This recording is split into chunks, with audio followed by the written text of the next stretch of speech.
Good evening, everyone, and welcome back to the WOR YouTube channel. Tonight, it is round number 10 of this PC Tier 1 season, where the drivers are going to be taking on the Autodromo Hermanos Rodriguez in Mexico City, Mexico, with just 6 points separating Thomas Ronhart and Jake Benham. This high-speed, sinuous circuit certainly going to put on a good show tonight. My name is Dan Field, and as always, I'm going to be joined by Luke Etheridge. Luke, how are you doing? I'm very well, thanks. Good evening to yourself, Dan. Good evening to everyone that is watching at home. I was about to say one thing I can guarantee tonight is no controversial restarts, but you never know what could happen here in WOR. But we're really getting towards the thick of it now. 2 races left this season, and a possibility, admittedly, it is a slim one, but there is a possibility that the Drivers' Championship and the Constructors' Championship could both be decided tonight.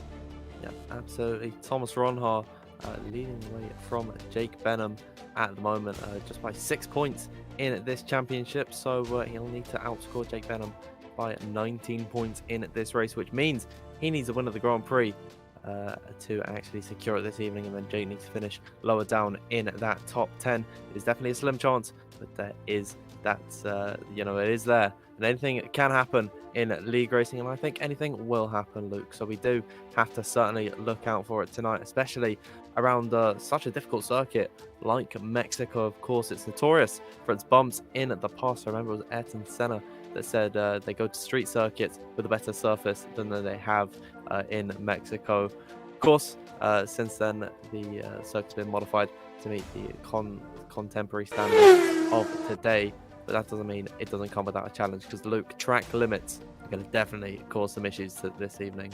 Yes, I mean, we've seen plenty of track limit controversy in other leagues over the last few days, so hopefully we don't get any of that tonight. But it is always one where it is very easy to run off track, particularly in that middle sector. If we just get the track map up for everyone to have a quick look at, that middle sector, from turn 7 to turn 11, really twisty, really easy to lose the car at that part of the circuit. And also, 3 DRS zones, that massive long run, one of the longest on the calendar, from the final corner all the way up towards turn number 1, provides plenty of slipstreaming opportunities on the first 2 laps before we've even got the DRS open. So we'll see plenty of swapping and changing around if it stays dry, because Mexico City, it is one of those circuits where there is always that possibility, being at altitude, that we could see some wet weather.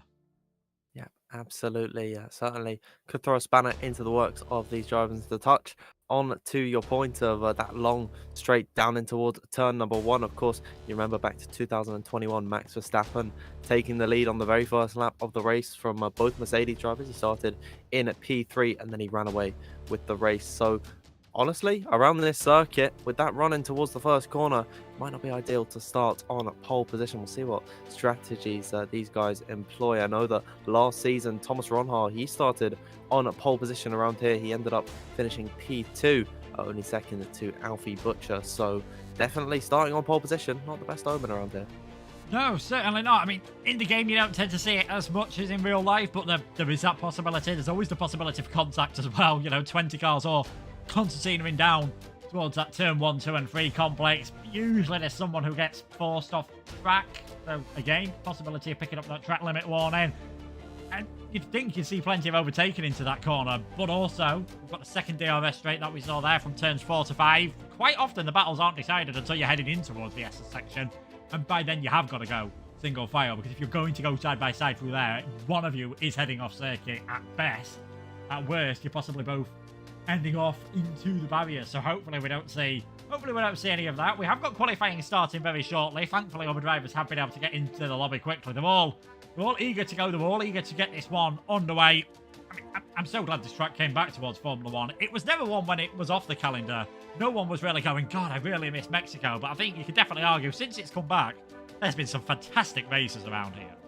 Oh yeah, absolutely. I think this is one of the drivers' circuit, their favourite circuits on the F1 game, and it is definitely very satisfying to drive. Of course, it's gone through many revisions in the past. I think back in the 1990s at turn number 12, Rector Della Valle, that was just a straight headed down in towards Peraltada. They didn't have the stadium section. Of course, it was reworked into the stadium section because it was too bumpy and there wasn't enough runoff to actually keep the drivers safe. It was talking about those contemporary standards that are required nowadays. But Luke, as you mentioned, qualifying about to get underway. Pretty sure we're going to see one familiar thing. We're going to flick over to the tires, and already I see a few guys popping on the set of the intermediates. Yeah, as it always works here in WOR, in all leagues really, where they have full qualifying, everyone deciding to head out on a set of the intermediates, not wasting any tyres. There's plenty of time, being such a short circuit, one of the shortest permanent circuits on the Formula 1 calendar. There is plenty of time for everyone, everyone to get a lap in on a set of soft tyres, possibly needing multiple laps. And as we've already said, there is always that pot chance that starting on pole position might not be the best thing. Philip Presneder, he's the first driver out there on circuit. Kamil Shakova, as Richie said, we are sort of at that point of the season where some tier 2 drivers get a bit of an opportunity to race in the top tier, and you never know, with no pressure on, could well put in some very good performances. Penalties from last time out. There was only one driver who got penalties post-race. You might remember there was a bit of talk about Dylan Warren and Thomas Ronhar, whether Dylan was going to report Thomas for a potential blocking incident. In the end, as he didn't report him, there was no way Thomas could get penalised, but it was Jack West who managed to pick up 3 separate 5-second penalties. So 15-second time penalty for him. In the end, didn't matter as he failed to finish the race anyway. But we have got 4 drivers out there on the circuit. And I think that's something we're noticing as well now. It's more often than not, drivers are just choosing to skip this intermediate stage altogether now. Yeah, it seems like they just decide to wait it out in the pit lane, maybe go grab a snack or something. But a few guys do like to come out on a set of the intermediates, maybe get a feel for the circuit if they haven't had too much practice. And we'll see Philip Presneder headed down in towards the first corner, opening up the DRS a little bit ways down the straight. Imagine if it was right from the exit of Peraltada. That would be incredible speeds headed down in towards this first corner. It seems wide on the entry, and then it really does tighten up in towards the S's section. This is turns 2 and 3. That will lead you on to the Transira straight, where you really do have to get a good run out of that third corner, because you're going to compromise your run down in towards this next left-hander, one of the heaviest braking zones along the circuit. Philip Presneder taking it very nice and careful on his intermediate in towards Horkila. In my opinion, Luke, I think this has got to be the best grandstand section on the circuit. Right at the tip of turn number 6, you can see all the way down the Transira straight and up towards turn number 7, where of course the cars will disappear in towards the S's section. Very tight, twisty corners. It's 5 in total, 3 to the left and 2 to the right. And Philip Presneder headed down in towards turn number 12. Of course, being on the intermediate tyres, he's looked quite scrappy on this lap. But so far, he's kept it on the road and he's not invalidated. Yeah, and I think that's all he'll be looking to do. Whether we'll see him complete this lap or dive into the pits, we'll know in a few seconds. This is where you rejoin the old circuit. Last used in 1992. Presneder is going to complete his lap time, and it is going to be a 1:19.0. Of course, we're going to see a lot faster times as things go on around the session. We've got, I believe, well, we've only got, we might have 2 debutants actually tonight. We've got Kamil Shakova making his debut. He's just dived into the pits this season, and Tamaskal also making his debut in the top tier this season. So we'll see what the Parnell racing driver does as he heads around the final couple of corners, and he also decides to bring it into the pit lane. And of course, you've got to make sure that you go the right side of the bollard, otherwise you will pick up a penalty from the stewards. That is something that they have all been warned about. Typical, I mean, this is just typical, obviously, for the qualifying sessions for what we see. No one really rushing out too much. Next few minutes, Patrick Sipos goes fastest of everyone, 8 thousandths faster than Presneder. And about the 10 and a half minute mark is when you'll really see drivers starting to come out on their soft tyres. But being a short circuit, you might think they can get away with leaving it a tiny bit later. Yeah, absolutely. As this session continues on, we got a few more guys out on circuit. Ismail Fassi is about to come across the line. We'll see what he can do. He goes 8 thousandths slower than sorry, no, he's actually way off the pace. That was the gap between Patrick Sipos and Philip Presneder. I'm already getting mixed up. Not a great sign for the start of this one. I believe up next towards the line, I think, is actually an Alpine coming into the pit. That would have been Philip Presneder coming into the box. Up next will be Modesto Meno then in at the Williams through the stadium section, where of course on the final lap of the race, the winner will be the leader at the time will be greeted with barrels of confetti onto the circuit. It really is a grand circuit, this Autodromo Hermanos Rodriguez. A lot of history around here, and hopefully in WOR tonight it can make for a fantastic showing. Yeah, hopefully it will do. Modesto may have had a massive slide there on that set of intermediates in his Williams. And speaking of Williams, the Williams Esports Lounge has just opened at their factory in Grove. So let's have a quick look at that and hear from our sponsors.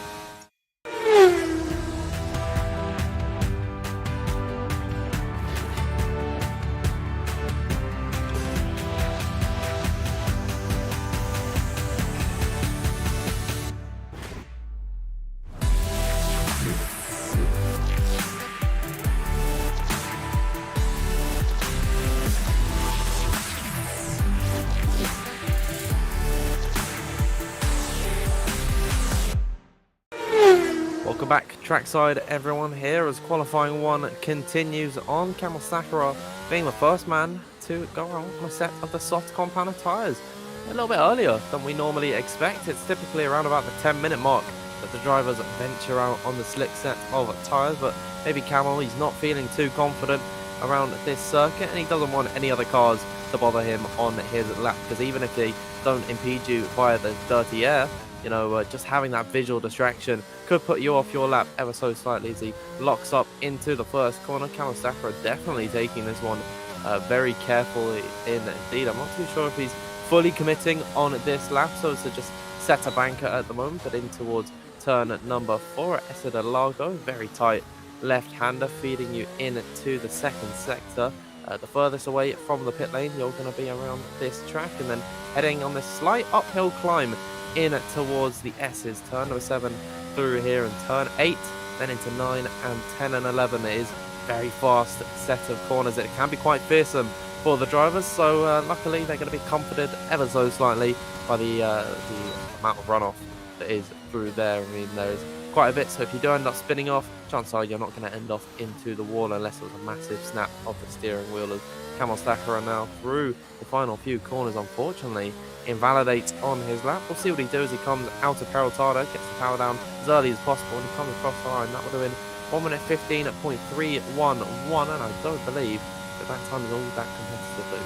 No, we're definitely expect to be seeing quite a bit faster, I think, in when more drivers are heading onto their flying laps in this session. Another one is going to be coming soon. Patrick Sipos, he's just getting ready to warm up his tyres. We've got Richie mentioning why has Fassi got 347 on the speed trap, kilometres an hour that is, of course. I think Esma was trying to beg around for a setup in the chat at quite the last minute, so whether he's just going for something that's lightning fast in a straight line and then just hope you can hold on to the car for the rest of the track. Might not be the fastest in qualifying, but did see him struggle a bit last week getting overtaken in a straight line, so perhaps just trying something a little bit different with the strategy. But still yet to see, with 9 minutes 43 seconds remaining in this session, still yet to see any valid times on a set of the soft tyres. Perhaps the Hungarian and perhaps Patrick Sipos could be the first man to do that. It's been a long time since we've seen Sipos. He's had one pole position this season at Azerbaijan, of course, where he crashed into the wall and cost himself a victory, obviously, and also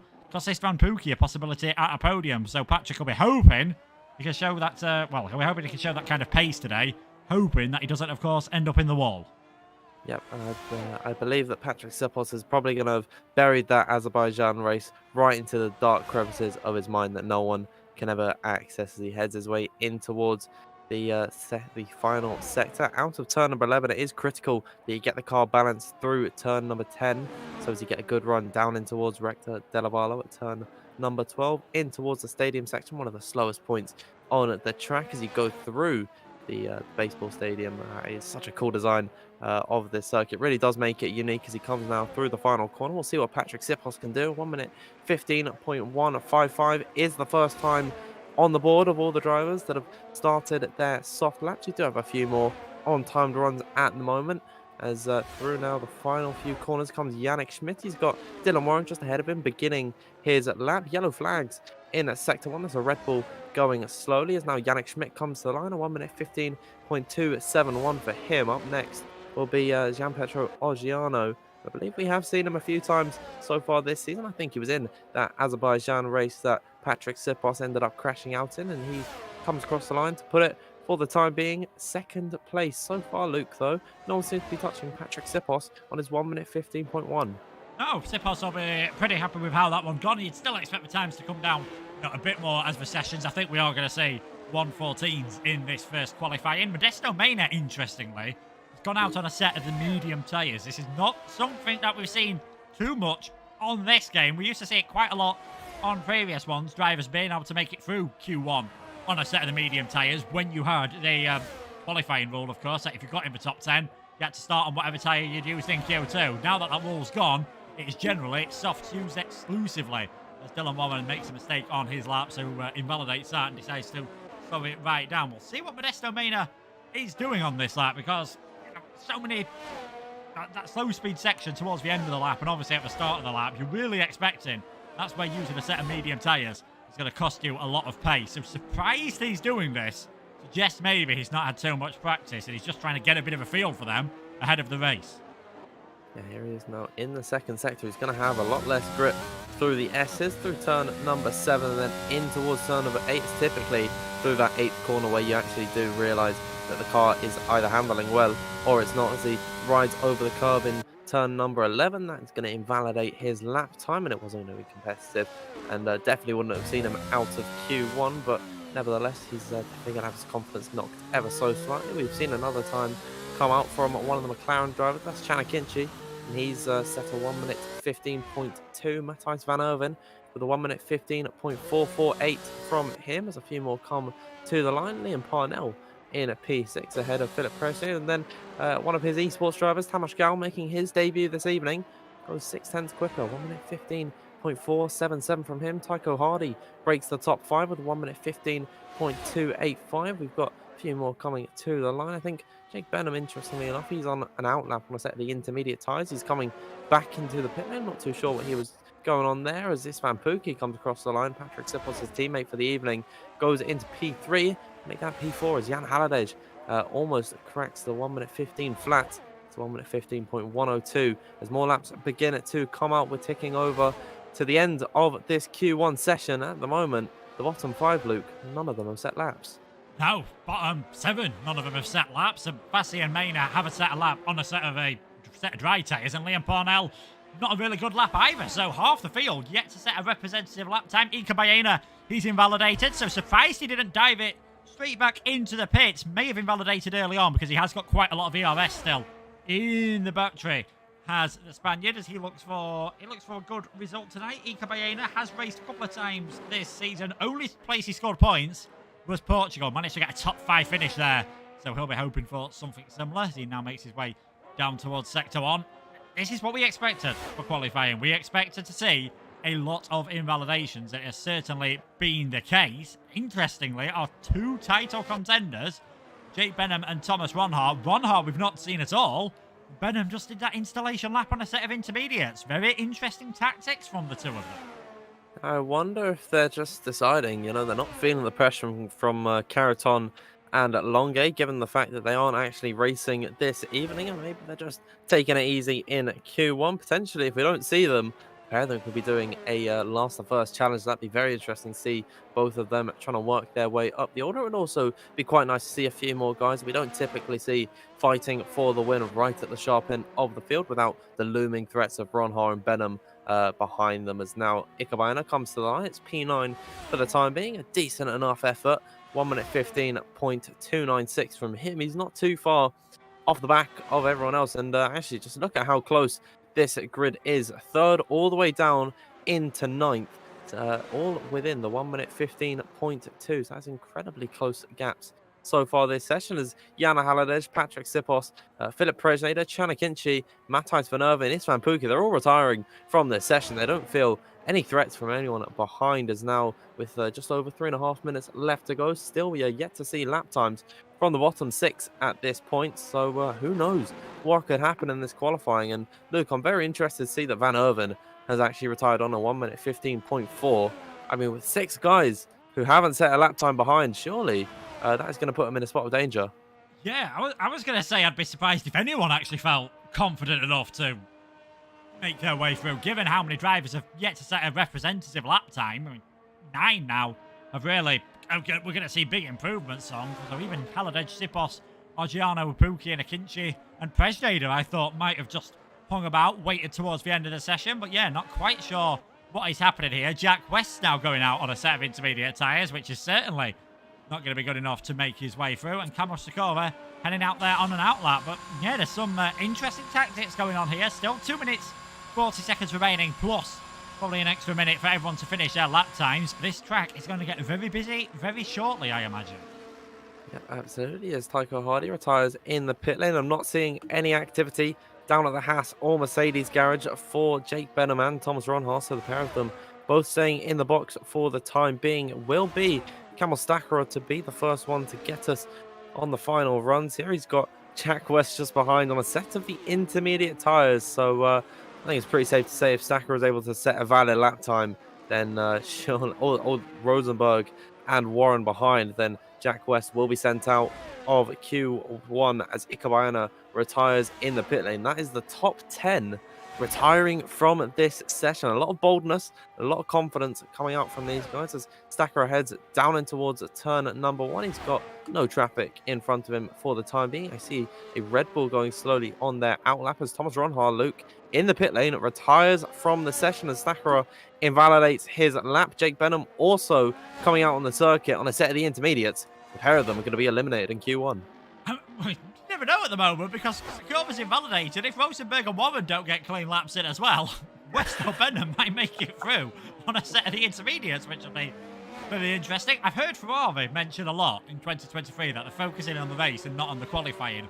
Not sure if starting on a set of intermediates and the qualifying really is the best idea, but it looks like a lot of those cars further down the order are focusing on the race and not too bothered about the qualifying session. I wonder if that means we are going to get any rain, although looking at the setup that Ismail Fassi's gone for, perhaps not, as Dylan Warren now making his way through the middle sector in towards 4 and 5, the of course double right-hander at turn number 6, where we saw Ricardo and Tsunoda come together last year. His teammate Jake Benham pulls well out of the way, and now into the S's, really where you get to see these modern Formula 1 cars working, as long as you don't send it flying over the curbs too much. Otherwise, you might be making friends with those polystyrene boards. Dylan Warren towards the sector 2 point, 55.9. This is looking like a decent lap from the Englishman. Now into the Forosol, the old baseball stadium with the new baseball stadium being located on the inside of turn number 1. Is this going to be good enough for Dylan Warren to make it through into the second part of qualifying? It looks like a decent lap. Towards the finish line he goes. First man into the 1:15.0s. That is Dylan safely through. Thomas Gall also getting himself up into the top 3.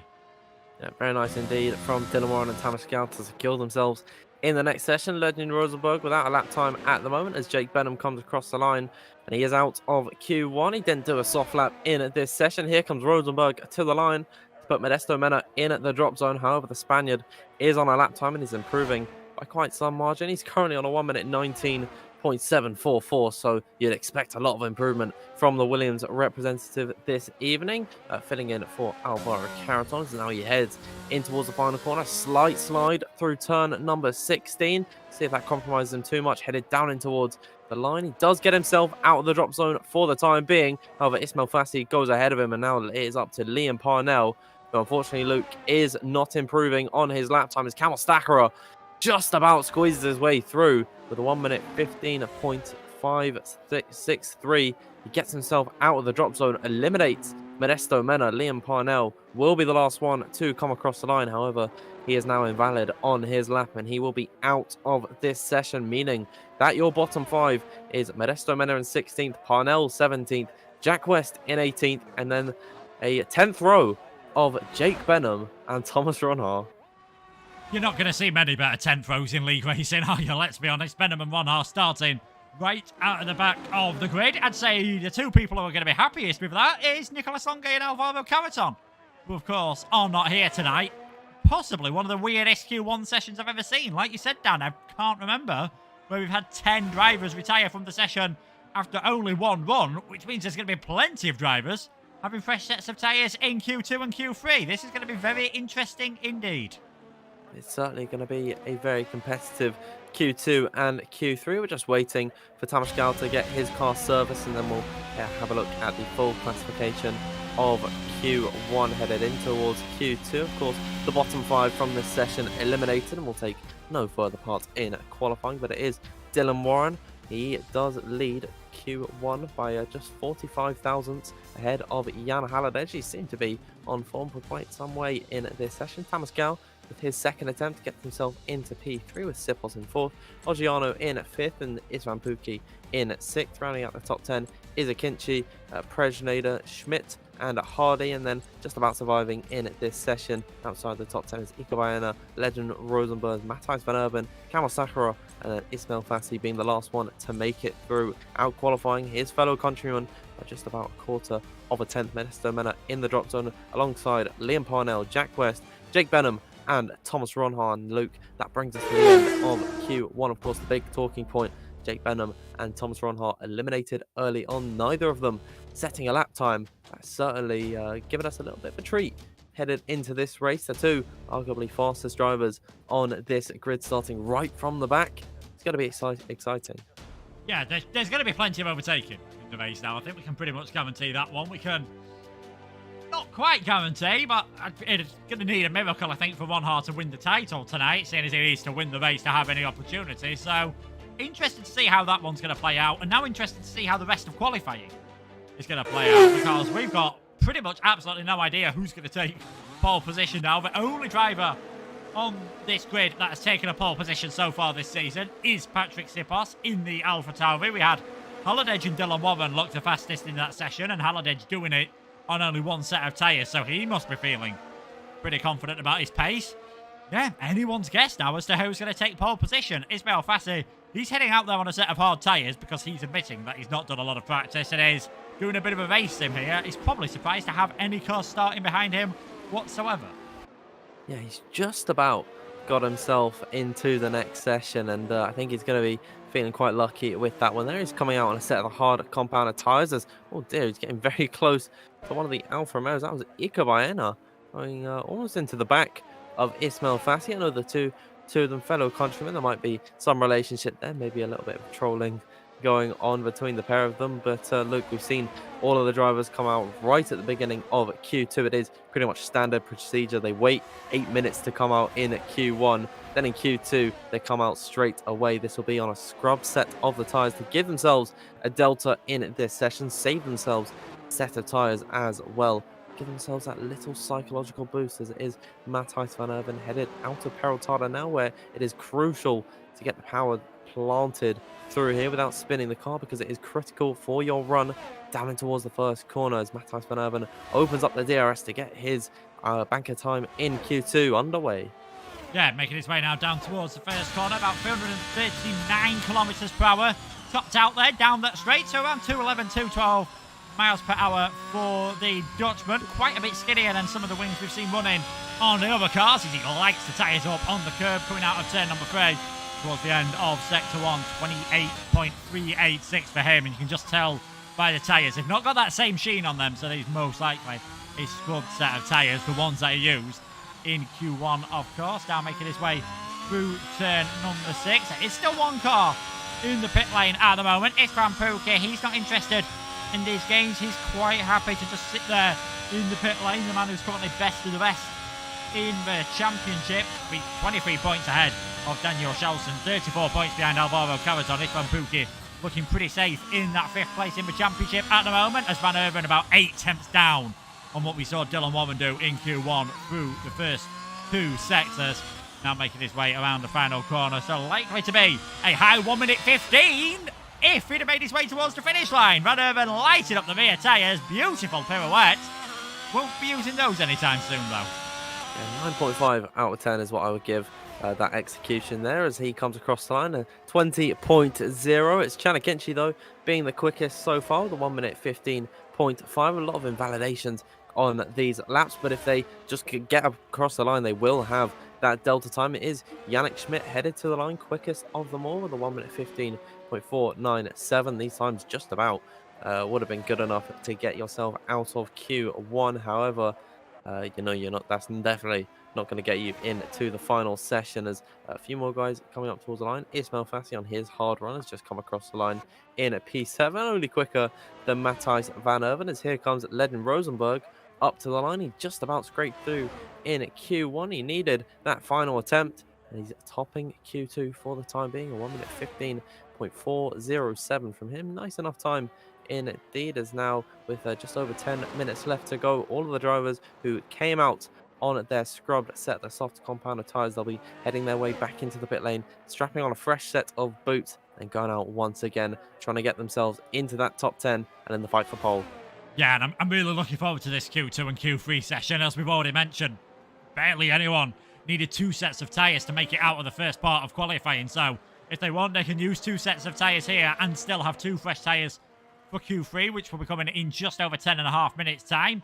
Yeah, anyone's guess as to who's going to be going out. At the moment, it'd be Gal, Stakura, Baena, Warren, and Sipos. They've yet to set a time. Xbrampuki has also yet to set a time, although that was fully through choices. He's the only driver yet to make it out onto the circuit. Ismail Fassi still going around on that set of the hard tyres. We'll see how many more laps he does on these before he decides to go for a bit of a run on the set of softs, because unsurprisingly, he is carrying on, and unsurprisingly, as he's going, he's finding a bit more pace. 6/10 faster than what he did earlier on. He was the only driver out onto the circuit, because Ika Baena has now headed out there, and I wonder if he's going to be the first man on a fresh set of the soft tyres. Cut-off time for this session, I think you are going to need to be in the, possibly around 1:15.1 to have any chance of getting it through. Might even possibly need 1:15.0. Absolutely, it is definitely going to be tight in this one, given that most of the drivers in this session were able to get through on just one set of the softs. They're going to have that spare set that they might want to use in this session, as now we see a few drivers headed out for an out lap. It is Ikabayana leading.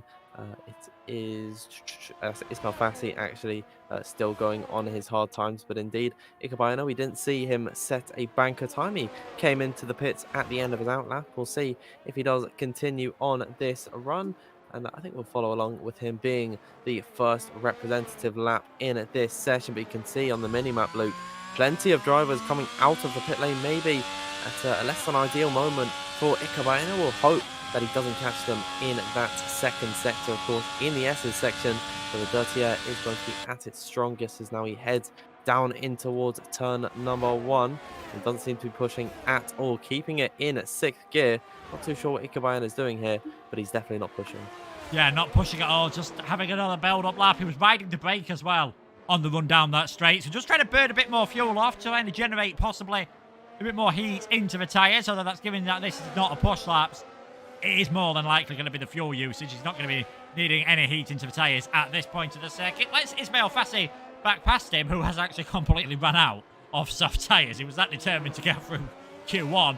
He's left himself in a big bit of trouble for the rest of this session. So I think we can safely say he's going to be one of the drivers that is going to be exiting this qualifying session. So we'll see who else is heading there, starting their hot laps at the moment. We've got Patrick Sipos making his way through the first part of the circuit, playing with the track limits, coming out of turn number 1, 2, and 3. And of course, his second DRS zone here is the same detection point as the first one. So if you get the move done into that first set of 3 corners, you get a nice little boost down that second straight, just to try and make sure that you defend the position. And I know, I see why they do it because of how close the DRS zones are together, but I definitely prefer the circuit. It's a bit like we saw at Saudi Arabia a couple of weeks ago, and Abu Dhabi last week, where you've got the 2 back-to-back DRS zones, but with the 2 separate detection points.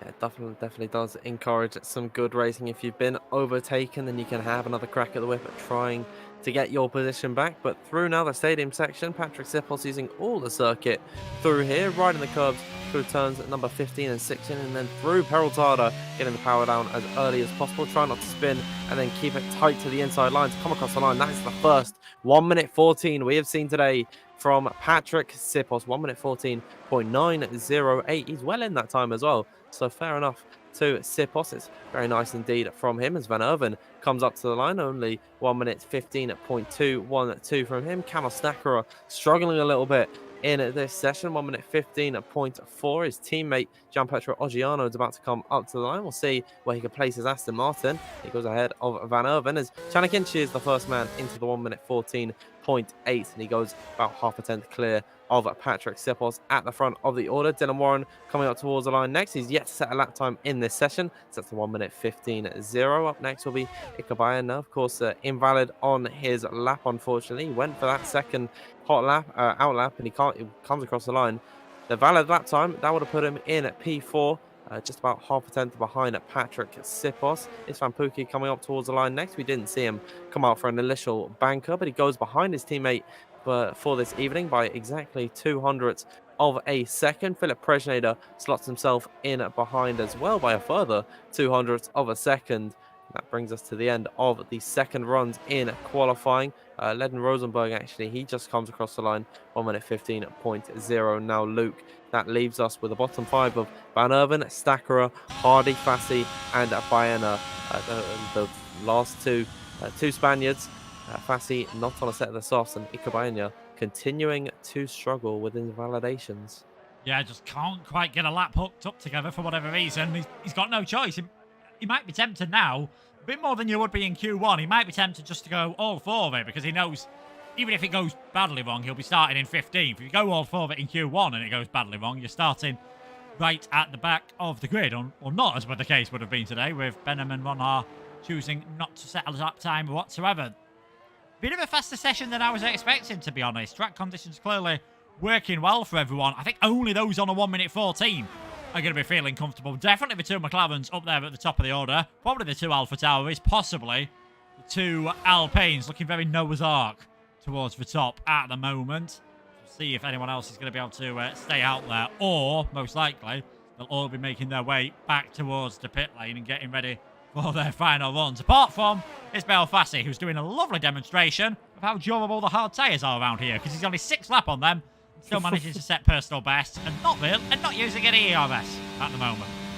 Yeah, he is just practicing his race trim at the minute. He's not focusing on qualifying at all in this one. Of course, the hards are useless in qualifying, but they are the ideal race tyre. They've got the most longevity out of any tyre in the Pirelli array. I'm not actually quite sure what exact tyre this is. I know that they have the C1 all the way up until the C5, but I'm not too sure what this particular hard tyre is. I'd imagine. I'm not too sure, Luke. I needed to do my research here, but Ismail Fassi definitely demonstrating how they have that longevity. Yeah, I mean, I remember, I think, was it 2018, the last ones where we had the Hypersofts and the other ridiculous different ones? I think at Monaco, the hardest tyre used to be the Super Soft because of how slow the circuit is, of course, and then you had the Ultra Softs and the Hypersofts. But yeah, it's going to be C2, C3s, and C4, so slap bang in the middle of the range here at Mexico. Not the most abrasive track surface, and you have got some high-speed sections, of course, so this will really put a lot of load through the front tyres, as Ismail Fassi now decides to bring it back into the pit lane. I wouldn't be too surprised to see him retiring from the session, as we've got some more cars getting ready out there to set their final runs in qualifying. They're all starting to stem their way down the pit lane. Getting out first, though, is Ikabaena. A very wise move indeed. Not sure, though, looking at things, yeah, he will have enough time to get 2 laps in if he makes a mistake on his first lap. If he makes a mistake on both, he'll be starting down in 15th.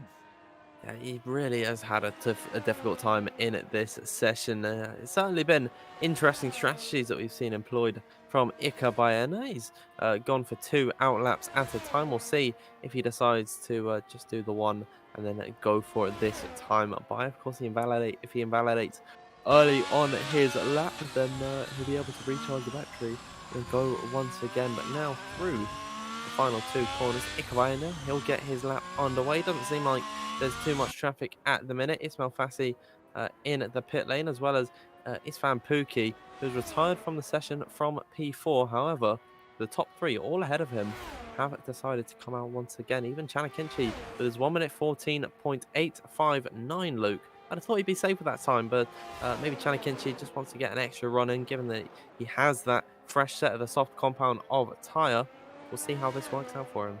Yeah, I mean, he probably knows that 2 runs is the most you're planning to do in one qualifying session anyway, so he's not losing anything by doing this, unless you get it completely wrong and stack it in the wall, because then, of course, you're not allowed to take part in the next part of qualifying. But there's not too many places here where you're going to have such a major moment. The S is possibly the only one where you're able to have such a big crash that you are going to find your way into the barrier and find yourself retiring from the session, as Baena invalidates again on the way into the S's. Just seems to be a bit too greedy at that point of the circuit. Now he's going to have to go around very slowly indeed, make sure he saves that ERS, make sure that he's got enough to go with on another lap. Matthias Van Erven, he's also invalidated his lap. One man who hasn't is Camel Stakura. 3.5 tenths of a second up at the moment. Still needs to find more time in the final few corners, does the Aston Martin driver. Otherwise, he's going to be one of our first victims here in Q2. Stakura now towards the finish line. What's it going to be? Finds plenty of time in the final sector. Gets himself to 5th place. That should be him safe now and through to Q3. Yeah, but then given how much everyone has sort of struggled, how Camel has struggled in this session to do a 1 minute 14.9 and put yourself well within the likes of Philip Presroder and Tycho Hardy, Jan Halliday as well. Maybe that time isn't all that safe, and look how many drivers on the 1 minute 14.9 as Tamas Gal comes up towards the line. That's the first 1 minute 14.7, so the track really is ramping up because Janik Inchi improves by about 0.2 of a second on his previous best time. We've got a Red Bull to the line now. That'll be Ismail Fassi on a set of the medium tyres as Patrick Sipos comes across the line. He has got enough to start another lap as Dylan Warren comes across the line. 1 minute 14.950. Up next will be one of the Ferraris. That'll be Tycho Hardy or Legend Rosenberg. That's Rosenberg to the line. Unfortunately, he's the first man confirmed to be out of qualifying. P12 on the grid tomorrow in the races. Yannick Schmidt up towards the line. Next, he secures himself in Q3 with a 1 minute 14.734. Up next towards the line will be an Alpine, and who is that going to be? That'll be Jan Halliday in the drop zone for the time being. However, he is improving by almost a 1/10 of a second. This could propel him right up in towards the top 5 as he comes towards the line. 1 minute 14.8 indeed puts him into 5th as Ikabayana, has he finally got the track nailed? He has not. Another invalidation from Ikabayana. That seals his fate in qualifying. He is out of this session. Gianpetro Oggiano is invalid on his lap, and I believe, Luke, it is just Tycho Hardy left to set a competitive time. Matthias Van Erven is retired in the pit lane. We'll see what Hardy can do as now through the stadium section. Can he eliminate Dylan Warren? All he needs to find is 16,000th of a second. Then he gets himself into Q3, but headed in towards the pit lane. Tycho Hardy going to be taking the L here, and he doesn't improve on his lap, and he comes back into the box starting from P11. Dylan Warren lives to fight another day, but Luke, look at how close this qualifying session is. Yeah, I mean, Philip Presroder's there in 6th place. If he'd been 600ths of a second slower, he'd have been out of qualifying alongside Tycho Hardy. In the end, Matthias Van Erven did crash on the way into the S's. Whether that was frustration because he'd invalidated his lap time or whatever, we're not quite so sure. But the McLarens looking very fast again. Akinci and Schmidt up there with Patrick Sipos sandwiched in between them. We'll see if they're up there towards the top of the order in Q3. Yeah, absolutely. As now all the cars are being serviced, so they'll be headed back into the pit lane with the top 10. Will be getting ready to compete for pole position, but it is Janik Inchi the quickest in Q2, just 23 thousandths, almost a 1/4 of a 10th clear of Patrick Sipos. He's about 10th clear of Yannick Schmidt in 3rd. The McLarens, as you said, Luke, looking very strong so far in qualifying. Tamas Gal on debut with a very nice time for 1 minute 14.7. Gets himself into Q3, as well as Jan Halliday. Philip Presroder as well gets himself into Q3. Isfan Pookie, Camel Sakura, Oggiano and Warren rounding out the top 10. Then eliminated from this session. Tycho Hardy, Legend Rosenberg, Matthias Van Erven, Ismail Fassi, and Ika Bayana. Once again, Luke, a few drivers that just never seem to be, at all. They never seem to have any glimmer of hope getting out of this session. Ika Bayana struggled at every point on his lap. Ismail Fassi spent most of the session running around on the hards. Yeah, and still managed to get himself ahead of Baeno. I think that must have been 4 or 5 attempts we saw, if you include the earlier attempt where he had that little bit of a collision with Fassi to try and set a valid lap time and was unable to do so, which is not really going to give you the most confidence heading into the race that you've had that happen to you in qualifying. But I'm going to try and put it out of his mind now. Nothing you can do. Just got to get ready for the race. But for the top 10 drivers, 11.5 minutes remaining in this session, and we are seeing a few of them make their way down the pit lane. They are going to be led by, he was the last man out in the last qualifying session. He's the first man out this time around. Istvan Pukki leading the field around. Let us know in the chat who you think is going to take pole position, because I'm not really sure you can make any prediction here. Yes, the McLarens look good. Halliday looked really good in the first part of qualifying. It's anyone's guess. Yeah, absolutely. I'm not too sure who it could be. I think you could just throw a dart at a pinboard of all the players, and then one of them, they probably have whoever it lands on, gonna have a pretty good chance of getting pole position. It seems fairly equal in qualifying so far. Ifan Pukki out first. He's got Philip Presneder just behind him, then Jan Haladej behind him on the road. Dylan Warren is the only other driver come out of the pit lane, and I do believe that this is on a scrub set of the tyres. They don't appear to have the sheen that a fresh soft set would do, so it seems like these guys once again just looking to set a banker time, give themselves a potential psychological advantage heading onto their lap when they strap on the fresh set of the Red Bull soft compound of tyre. As Isfan Pukki wipes out the bollard at turn number 15, out of peril. Tyler takes a very wide run out of the corner to scrub off as minimal speed as possible, and he heads down in towards turn number 1, opening up the DRS. It's the letterbox at the rear wing, reaching speeds of excess up to 206 miles per hour at the braking zone, make that 207 as he tightens his way in towards the first corner, which will feed in to the Solana S's. Turns 2 and 3, a lot of runoff through here, but Isfan Pukki already invalid on his lap. And I do believe both of the Alpines decided to come back into the pit lane. It is only Dylan Warren who's continued on his run. And we've also got Camel Stackera coming out onto the circuit. It seems like now, Luke, got a few more guys deciding to venture out onto track. I believe one of the McLarens. Is that going to be Chanakinchi? It is not. It's Yannick Schmidt coming out onto track. Yeah, I'd imagine out of all those that are coming out onto track now, it is going to be on a fresh set of the tyres. Probably just Dylan Warren out there on the scrub set at the moment, as he, I think, still looks good for his first podium of the season. He's been there or thereabouts so far this year. He's had a pretty decent, almost said it a while. Now his return to league racing seems to be taking it a bit more seriously again. Seems to be one of the few people who's actually, enjoyed it a bit more on this game. I think there's been plenty said about that by various different people about how much they're hoping for different things and hoping for better things on F1 23. But Dylan Warren, he'll just be hoping to carry on the form that he's been in. Best results so far this season, a 5th place, only outside the points once in the 3 races he's taken part in. What is his first lap going to be in Q3? Heads towards the finish line, 1:15.582, confirming what we already knew, that was on a scrubbed set of the tyres. We've got pole predictions for Tamascal, Sipos, Haladej. I think three very good predictions there. I'd just be looking at the McLarens, Akinci and Schmidt, looking very fast indeed, and shortly we'll be able to see what Yannick Schmidt is able to do. Yeah, Yannick Schmidt, he's just coming through the final sector now. We'll ride on board with him as he gets his lap underway out of the Peril Tada, formerly taken 1 gear down from the top in the 90s. It's now a much slower bend which leads on to this main straight. Headed down in towards the first corner. We'll see what Yannick Schmidt can do at the apex. It seems wide on the entry, but it really does tighten up at the apex. 208 miles per hour at the braking zone, feeding his way in towards turn 2 and 3. And given he's already invalidated on his lap, Yannick Schmidt doing something similar to what Isfan Pukki did, just invalidating their times way too early on.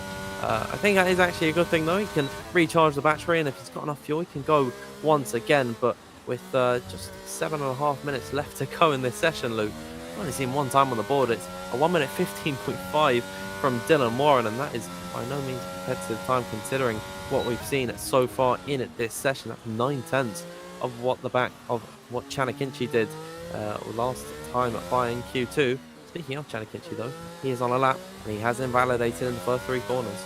Yeah, I mean, compared to Q1 where we saw everyone head out early on, we've got 7 minutes to go in this session, and like you said, we've had 1 lap time that has been on a scrubbed set of tyres. Hopefully Thomas Girl will be able to provide us with a bit more pace. Not the best run through the S's there, just looks as though he had to lift off a tiny bit, and 56.175 certainly suggests that this is not going to be a time that would be good enough for pole position by the time he's made it through the Forosol and this stadium section. The Williams driver around the final couple of corners. Can he get pole position on his debut here in the top tier? Slides his way through the final corner, better than what we saw Matthias van Herven do earlier on.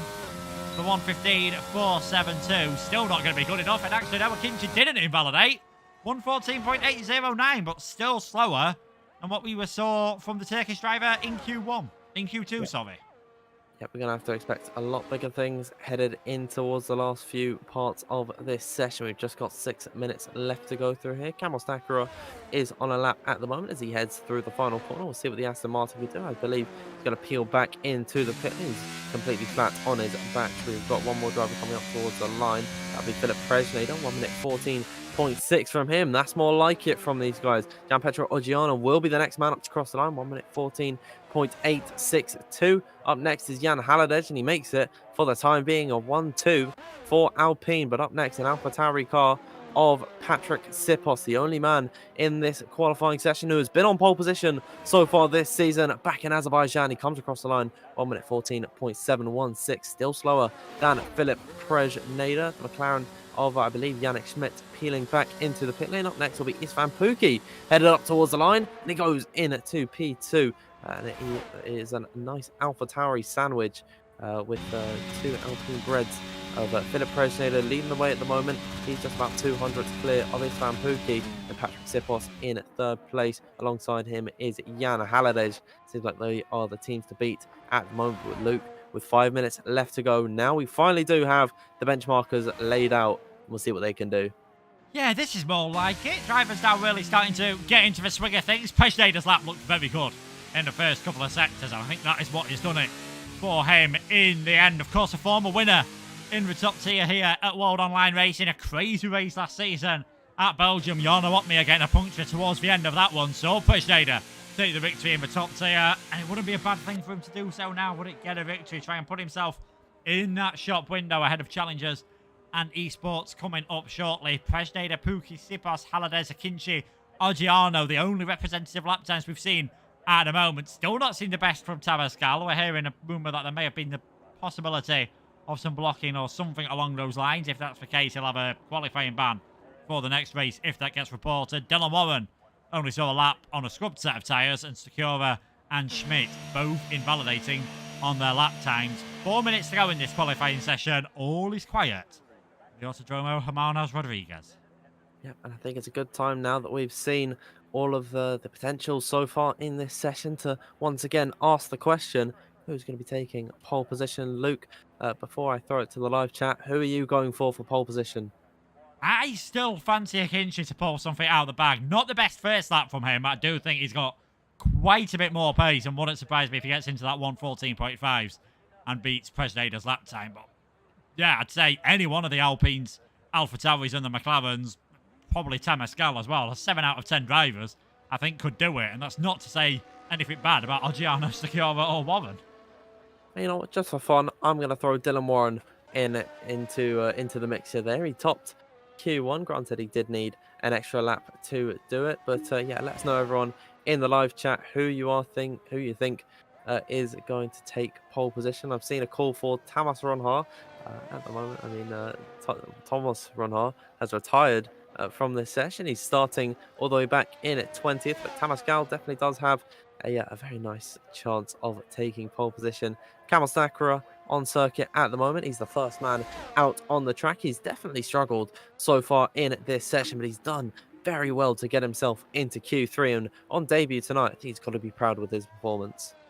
Yeah, definitely. I mean, we spoke about this before for those who aren't involved in the championship battle, and also those that have no real, interest in this, and just here as doing a bit of an extra race, maybe a bit of practice ahead of Tier 2 later on in the week. It's a great opportunity for them to just put themselves out there, put themselves in front of a bigger audience, possibly get them signed up for academy teams in the future. A good opportunity for all these drivers to put some decent laps in. Stakura, he's going to be the first one to set his final lap in Q2 with only about 2 minutes remaining. 1 minute 57 we saw the clock briefly show there before the yellow flag comes out. Everyone now is out onto the circuit, and Tabascal will be the final driver to set a lap time, but Camo Stakura in the Aston Martin is going to be the first.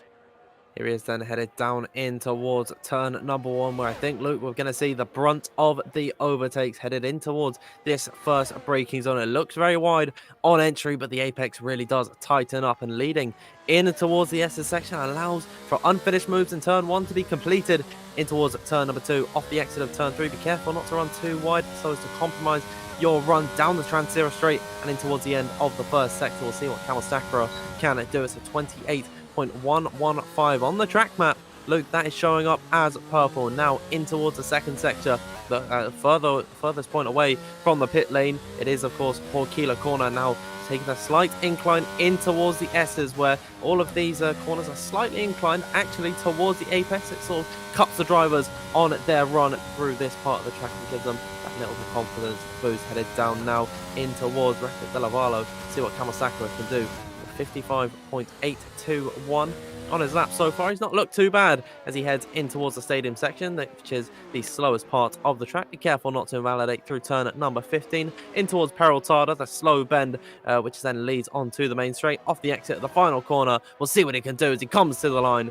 It's only P6 for the time being, a 1 minute 14.809, the exact same lap time that we've seen come out from Chanakinchi. We'll see who comes up towards the line next. Gianpietro Oggiano invalid on his lap. I might have actually been an out lap from him there, as we'll see who comes up towards the line next. It is Philip Prejeda, improving ever so slightly on his previous best. It's only 0.02 of a second, but that could make the difference between pole position and starting in P2 as he comes across the line. Doesn't improve on his previous best lap, so Philip Prejeda might be feeling a little bit vulnerable as Yannick Schmidt is the next one up to come across the line. We'll see what he can do in his McLaren to the top of the order. 1 minute 14.536. It's a one and done from Schmidt. Will that be unbeatable? We'll have to wait and see. Unfortunately, Istvan Pukki invalid on his lap. He's going to come across the line anyways. That would have put him on pole position by about a 10th of a second. It's Akinci to the line. 1 minute 14.463 from him. Patrick Sipos can only manage P5 as Tamas Gao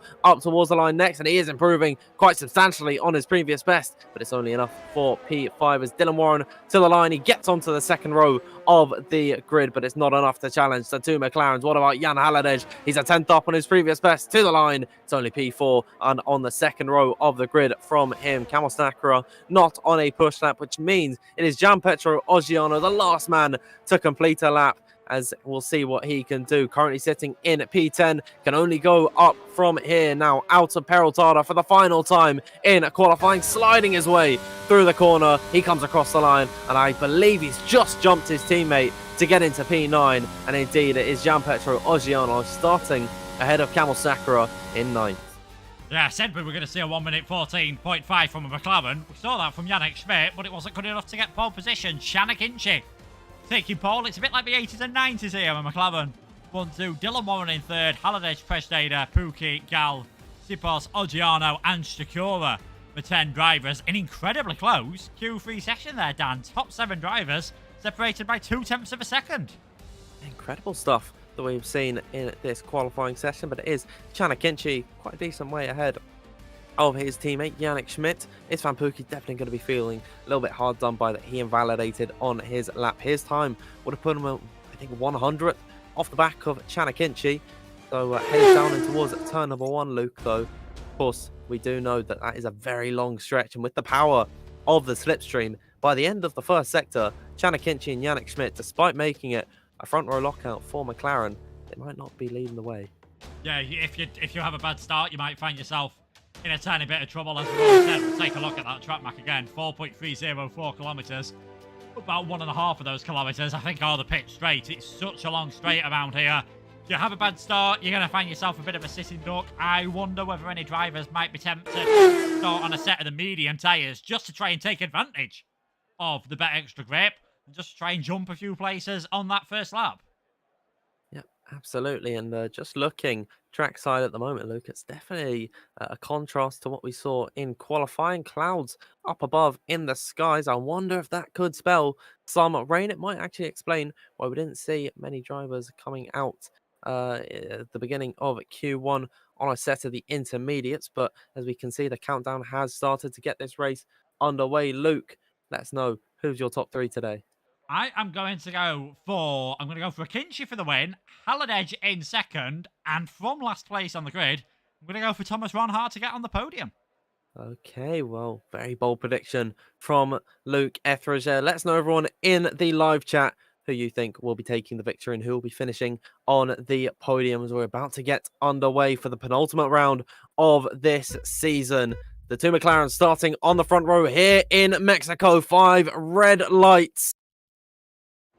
And we are underway after a long hold at the lights, and it looks to be a good start for Chanakinchi as Dylan Warren trying to already challenge to the inside of Yannick Schmidt, and they're 3 wide. It's been a bad run from Chanakinchi in the midsection, and now it is Yannick Schmidt headed down in towards the first corner, 3 wide, trying to contest for the lead. Here comes Jan Halliday to the inside line, but it is Dylan Warren from P3 on the grid. Max Verstappen takes the lead of the race. The 2 McLarens now falling down the order, all of them using the runoff to the exit of turn number 3. It's Van Pookie swapping positions with Philip Presnader. Liam Parnell running very wide off the exit of turn number 3, but at the end of the first sector, Patrick Sipos to the inside line of Jan Halliday. He made that move stick. He's on the outside now of turn number 5, and he's forced off the circuit. It's been a very scrappy start throughout the order, but Dylan Warren, he's found a way to the lead ahead of Yannick Schmidt. Chanakinchi dropping down to 3rd. Yeah, I mean, you said it was a Verstappen-esque start. With how late on the brakes Dylan Warren there, I thought it was going to be Lewis Hamilton in 2016. I'm shocked that he managed to get that Mercedes stopped in time, but he did. You can see he's gained 2 places. Sipos has gained 5. Ismail Fassi, he said he's gone for no wings. He's gained 6 places. Jack West up 9. Ronha and Benham playing their way up the field as well. Jake Benham's only a few places off the points here. He's doing exactly what he needs to do to keep his championship challenge alive. Fassi started on the softs, West on the mediums. That is why they had such a good start to the race, but it is Dylan Warren in the lead, and now the slipstreaming begins, so we're going to see 35 or more laps of this, folks.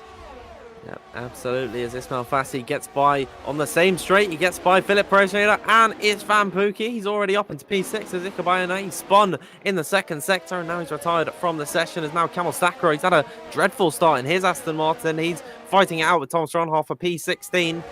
Matthijs van Erven is also fallen quite a ways down. I wonder if there was a little bit of contact between the pair of them, but we'll see how this affects the rest of the race. As now Thomas Ronhoff looking to the outside line of turn number 4, the inside for the 5th corner. Is he going to leave the room on the outside for Kamil Stacker? Indeed he will, but the inside once again at Horkila. Kamil Stacker keeping his foot in, but he does have to concede, and oh no, sent into a spin. Kamil Stacker, I don't know if that was contact with Matthijs van Erven. I think there might have been a slight bit from the pair of them, or if he just got on the power too early and spun the car right in the wheel, right in the path of the Haas. Nevertheless, the pair of them now 18th and 19th as Jack West, he gets by on Philip Presnader at the end of lap number 2. We're not going to see DRS headed down and towards turn number 12 next time by, but Luke, once again, very scrappy start. Yeah, I think it was contact between Stakova and Van Erven in the end. I imagine Thomas Ronald was getting flashbacks from esports, of course, where he had that collision with Freddie Rasmussen. Quite controversial that was. Ismail Fassi still flying up the order. I mean, this strategy is going to absolutely burn by the end of the race. By the end of about lap 6, probably this strategy is going to burn. But he's having fun at the moment. Up in 5th, Jack West got himself up into 7th as well. And like you said, Dan, no DRS for now until they get towards turn number 12. Next time around, they'll have it down the main straight. That is where you might see a bit more action. Legend Rosenberg's got that 5-second corner cutting penalty. Might be able to get that removed as it was first lap. So I'd imagine there were quite a few cars going all over the place as part of that one. But yeah, it's been an interesting start to the race so far. Thankfully for us and thankfully for them, 2 title contenders have been able to keep it clean. And Jake Benham just keeping a car in between himself and Thomas Ronha. There's only 6 points between them, of course, in the championship. So as they work up the order, that car in between could be oh so important. I'd love to see Jake Benham outscoring Thomas Ronha by 6 points, and then they go into the final race in a winner-takes-all equal points battle. That'd be incredible to see. But one can hope, as Ismail Fassi now is finally going to get to utilise the DRS on Jan Halliday. He's already been all over the back of his teammate just a few laps ago. Now headed down in towards turn number 1. They're all been slipstreaming off each other, and a sort of the effect of the DRS is going to be nullified. Ismail Fassi clearly hasn't got the memo, because now he's going to look up the inside in towards turn number 1. Jan Halliday sees no point in fighting that one there. He is just on the worst tyres, as now Jack West trying to fight it out with Patrick Sipos. Sipos not giving this one easy, and now he's going to use the runoff for the exit of turn number 3. Might have compromised his run down the Trans-Zero straights. Matthijs van Erven takes a 3-second time penalty. Sipos eventually does concede that position to Jack West once again. He is going to have to pit a lot earlier than everyone else, and despite getting an undercut in that second stint, he'll be on the hard tyres. Everyone else will be on the fresh mediums. He'll be a sitting duck to them. Yeah, definitely. Ismail Fassi there taking advantage of the slim wings on that Red Bull. It was a bit like watching a Red Bull in real life there. Just so much more pace down the straight than everyone else, which if there's a safety car towards the end of the race, I know he's not done a lot of practice, but watch out for his Belfast because he's going to have some severe pace in a straight line that it's already clear no one is able to fight with. Battery or no battery, DRS or no DRS, Fassi is flying in a straight line. We are down to 19 runners. Ika Baena retiring in the pits. Van Erven has now picked up a 3-second time penalty, and Thomas Ronhaar has got himself onto the back of Jake Benham. So we'll see if these two, you know, they're not going to be silly at the moment. If they need to work together at this point to get each other through the field, and they might do. We'll see what happens as things develop throughout the race. Matthias Van Erven is now on his way down the pit lane, clearly with some damage, I'd imagine, on that Haas, possibly from an earlier collision, possibly that spin with Stakora. Yep, absolutely. It's not going Matthias Van Erven's way, but we'll see. He's not going to give up on this one for the time being. He'll strap on a set of the mediums. He'll definitely be one of the quickest drivers on the circuit. I think Ismail Fassi, around about this point, Luke, his tyres are actually going to start to fall off, and that is just how little life these softs do have. Jack West is still going to be good for a few more runs here, but now Ismail Fassi definitely settling into a little bit of a rhythm. He's not really attacking Chanakinchi all too much, even in towards turn number 1. Akinci locked up. Ismail Fassi couldn't find a way through. I think the DRS train really is not helping the Red Bull driver for this evening. I think 4th position is going to be his peak. He's going to have to think about darting into the pit lane very soon. Still at the front of the order, headed on towards lap number 6, Dylan Warren taking the lead on lap number 1. He was audacious with his move on both of the McLarens. He just got the better start. It seemed like Chanakinchi off the line, Luke. He had a good run, and now he's actually going to be losing position to Ismail Fassi, headed down in towards turn number 1. Just in the mid phase of the start, he really didn't have a good time of it. Allowed for Schmidt and Warren to catch up. He's paid the price. He's now down into 4th. Yeah, it just, you know, the initial start was okay. Maybe just got a bit too much wheel spin. Maybe bogged down. We obviously weren't on board. Well, we were following his car, but not from an on-board view, so didn't really see anything obvious that may have caused that issue. As Jack West medium still proving to be very useful. Down the inside he goes on Jan Halliday, and that is West up into the top 5. These alternate strategies working very well for Fassi and West at the moment. I don't think it'll be too long before they see the other side of that coin and starting to see them struggling. We've still got the top 14 in a train at the moment. Modesto Mena has just started dropping back ever so slightly, and Hardy and Parnell following along with him at the moment, and obviously Stakova and Van Euren, after their own contact, are a little bit further back. But this train keeps everyone nice and close, means we might see different things happening with a strategy. Perhaps an aggressive undercut to boost your way through the field, or an overcut even, is a common strategy around this circuit. And I've seen it before where drivers who have stayed out there on an old set of hard tyres fighting drivers who are on a fresh set of mediums, and it's never that straightforward, especially guy on the old tyres still has DRS. It makes it very tough to overtake around here if you're in a DRS train, and we're starting to see that now as Teco Hardy makes his way into the pits. That's a very early stop on a set of the hard compound of a tyre. Might be a little bit of wing damage to his Ferrari. Doesn't seem to be the case. He's fitted on a set of the medium tyres. That's not going to get him to the end, so it's a 2-stop strategy for the Ferrari this evening. Very interesting indeed. Of course, on previous games, that was a viable strategy, and I think it was a sort of the favoured ones from the drivers. They didn't have to think too much about saving tyres, but of course on this game it's just hard to the mediums, pretty bog standard across all of the circuits. There's not any variety anymore. It's a little bit disappointing to see. Definitely on F1 23, that is going to be on my wish list, to see a little bit more variety in the strategies. As on lap number 7, it seems like everyone settling into a rhythm. We're not seeing too many overtakes for position at the moment, as Van Erven gets another 3-second time penalty. That's his second one of the day, and it's only lap number 7. We're not even a quarter of the way through this race, and already time penalties seeming to plague the drivers. I wonder when it's only a matter of time, surely, Luke, that one of the guys in the top 5 get a time penalty, and then they are sent right down the order. Yeah, especially with just how close things are at the moment. It is going to cost you if you get that time penalty. Jack West now, he's flying on the back of Chanakinchi. He's got no ERS, but he must be another car who's gone for the very, fast in a straight line. Down the inside goes West. He's up into 4th. Fassi's got ahead of Schmidt as well. I'm wondering if these McLarens went, a bit more on the downforce, put a bit more wing on that car, which is arguably the fastest way around the circuit, as you saw in qualifying. But I think now they're paying the price. Now that they're in this DRS train, A, they're finding it hard to overtake, and it's just a bit too easy for the others to overtake them. Yeah, and I think once this race sort of pans out and all the drivers begin to spread out and there's not as many DRS trains, I think that's when they're going to sort of come into their own and they'll begin to phase into this race. And then the power of the DRS without the like quadruple slipstream, that's going to be a lot less powerful. As now Yannick Schmidt, he's still trying to challenge to the back of Ismail Fassi, sort of getting dropped by Dylan Warren at the moment. Dylan Warren's he's got 68% in the battery. Ismail Fassi almost completely dry on the ERS power. Yannick Schmidt knows this. You can see the blinking red lights on the back of the Red Bull. Won't be surprised as now Fassi drops out of the DRS range. I think he was within the 1 second window that he needs to get it down this straight, and of course down the Transero straight as well. I've been proven wrong. Ismail Fassi without the DRS benefit headed down in towards turn number 1. He's on the power all the way down, and now Jack West is on the rear of Yannick Schmidt, who has to look in his mirrors this time by because he's got an Alfa Romeo on the inside. Jack West on to the podium after starting a long way down the order in 18th position. He's made up 15 places in this race while starting on the medium tyres. See how that works out for him at the end when he's on the less favourable tyre at that point. As now on lap number 9, we're coming up to the quarter way mark of this race. Dylan Warren, Luke, he's led every lap. He looks to be in firm control of this race.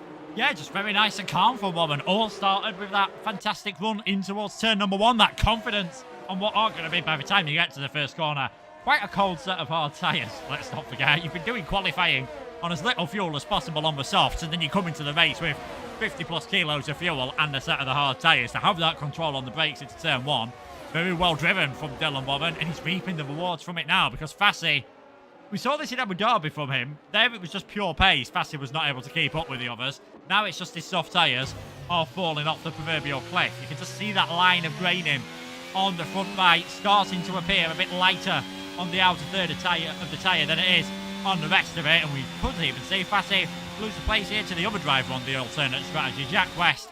Easy as you like DRS pass. That is Jack West up into second place. Further back though, back to our championship contenders. Interestingly, right earlier on, Tycho Hardy was in between Benham and Ron Har. Ron Har got ahead of Hardy, but since then, Benham's got ahead of the other Ferrari, and he's got ahead of Tamas Gal. Both of those have got penalties. Jake Benham, though, 2 cars in between himself and Ron Har, and only 1 car off getting into the points. Yeah, Jake Benham's having a really nice time of it at the moment. I'm going to have a look at his ERS. He's got 78% in the battery. Compare that to Gianpietro Oggiano. It's only a little bit more, 57% in his Aston Martin. Philip Presnade has done a really good job of saving the battery, as has Pookie and Saipos, as has Jan Halliday, Kanakinci, Yannick Schmidt. Really only Jack West and Ismail Fassi who are properly burning their battery at this point. I think Ismail Fassi has definitely seen better days on those tyres. He's now been dropped by a second to Jack West, and that's definitely going to play to the annoyance of Yannick Schmidt and Chanakinci, because now there's going to be a big gap between themselves and Dylan Warren. Now Ismail Fassi pulls off to the right hand side. He'll be coming into the pit lane, unleashing Yannick Schmidt back onto the podium, but at what cost for the McLaren driver, because now is a second and a half off of the back of Jack West, and he's 2.1 seconds behind Dylan Warren. So this really has not worked out for the McLarens. Yes, all kicking off in the background though. Pookie round the outside of his teammate Patrick Sipos, and the 2 Hungarians swapping places. Pookie up into 6th, Sipos into 7th. Philip Presnade tried to get involved in that one as well, ends up staying in 8th position. Jake Benham works his way past Gianpietro Oggiano round the outside on the run towards the first corner, one towards turn 4. And that is Benham up into 9th. Ron Har in the background passing Rosenberg. We're now starting to see, a bit more action, a bit more changing of positions. Pookie and Halliday going side by side. Halliday has got the inside line. Pookie's just about ahead though, and there's contact between the 2 of them. And Halliday ends up dropping behind the other car as well. No. And he spun Jan Halliday. Somehow manages to avoid having a full spin, so fair play to him. All of a sudden though, he's down into 13th. But that's what I was talking about earlier. You need to get it sorted out by the time you get to the S's, because if you try and go side by side through there, someone's going to lose out, and unfortunately, from the man for the Czech Republic, it was him. Yeah, you just knew that was going to happen when they run side by side in towards turn number 7, and Patrick Sipos went off the circuit as well, and he was able to maintain that position. I think definitely is going to come under a little bit of scrutiny from the stewards, as now Thomas Ronhard gets by on Tamas Gal, and Jack West takes the lead of the race. He's now ahead of Dylan Warren, still finding some fantastic pace on his medium tyres. He's going to be able to pull away from Dylan Warren, who's not really used too much of the battery. Of course, Dylan not able to utilise the DRS, headed down in towards Essa de Larco. He'll be able to use it down in towards turn number 12 at Delavallo. So we'll see what he can do. But Jack West looking quite handy on his mediums. Of course, when he's on the hards, it's going to be a different story in comparison to the rest of the grid. Yannick Schmidt still trying to find his way back into the DRS range of Dylan Warren. I think it's only a matter of time before he does eventually get back within that 1 second window that he needs. I think now Luke has definitely calmed down from what we saw just a lap ago as Patrick Sipos takes a 3-second time penalty. I'd imagine one of those warnings came last time by after his contact with Jan Halliday. Now he's paying the price for it. He's got a 3-second time penalty added to his race time. That might send him out the points. Yeah, Oggiano also with a time penalty. That, again, you know, with how close it's going to be, these are going to be very costly. And if we get a late safety car, we've had quite a bit of argy-bargy so far in this race. If we get a late safety car, that is going to make things very difficult for those with penalties. Warren has stayed within DRS range of Jack West, but now we've got Schmidt and Akinci back in that lead DRS train as there is a yellow flag, and that is Matthias van Erven, who's facing in the wrong direction, and the two AlphaTauris swap around once again. Sipos and Pookie swapping around. Ronha gets back ahead of Oggiano, so back onto Jake Benham. As things stand at the moment, and it is still very early days, Jake Benham would reduce the gap at the top of the championship to just 4 points. But we're only a third of the way through this race. There's been so many penalties, so much action swapping already.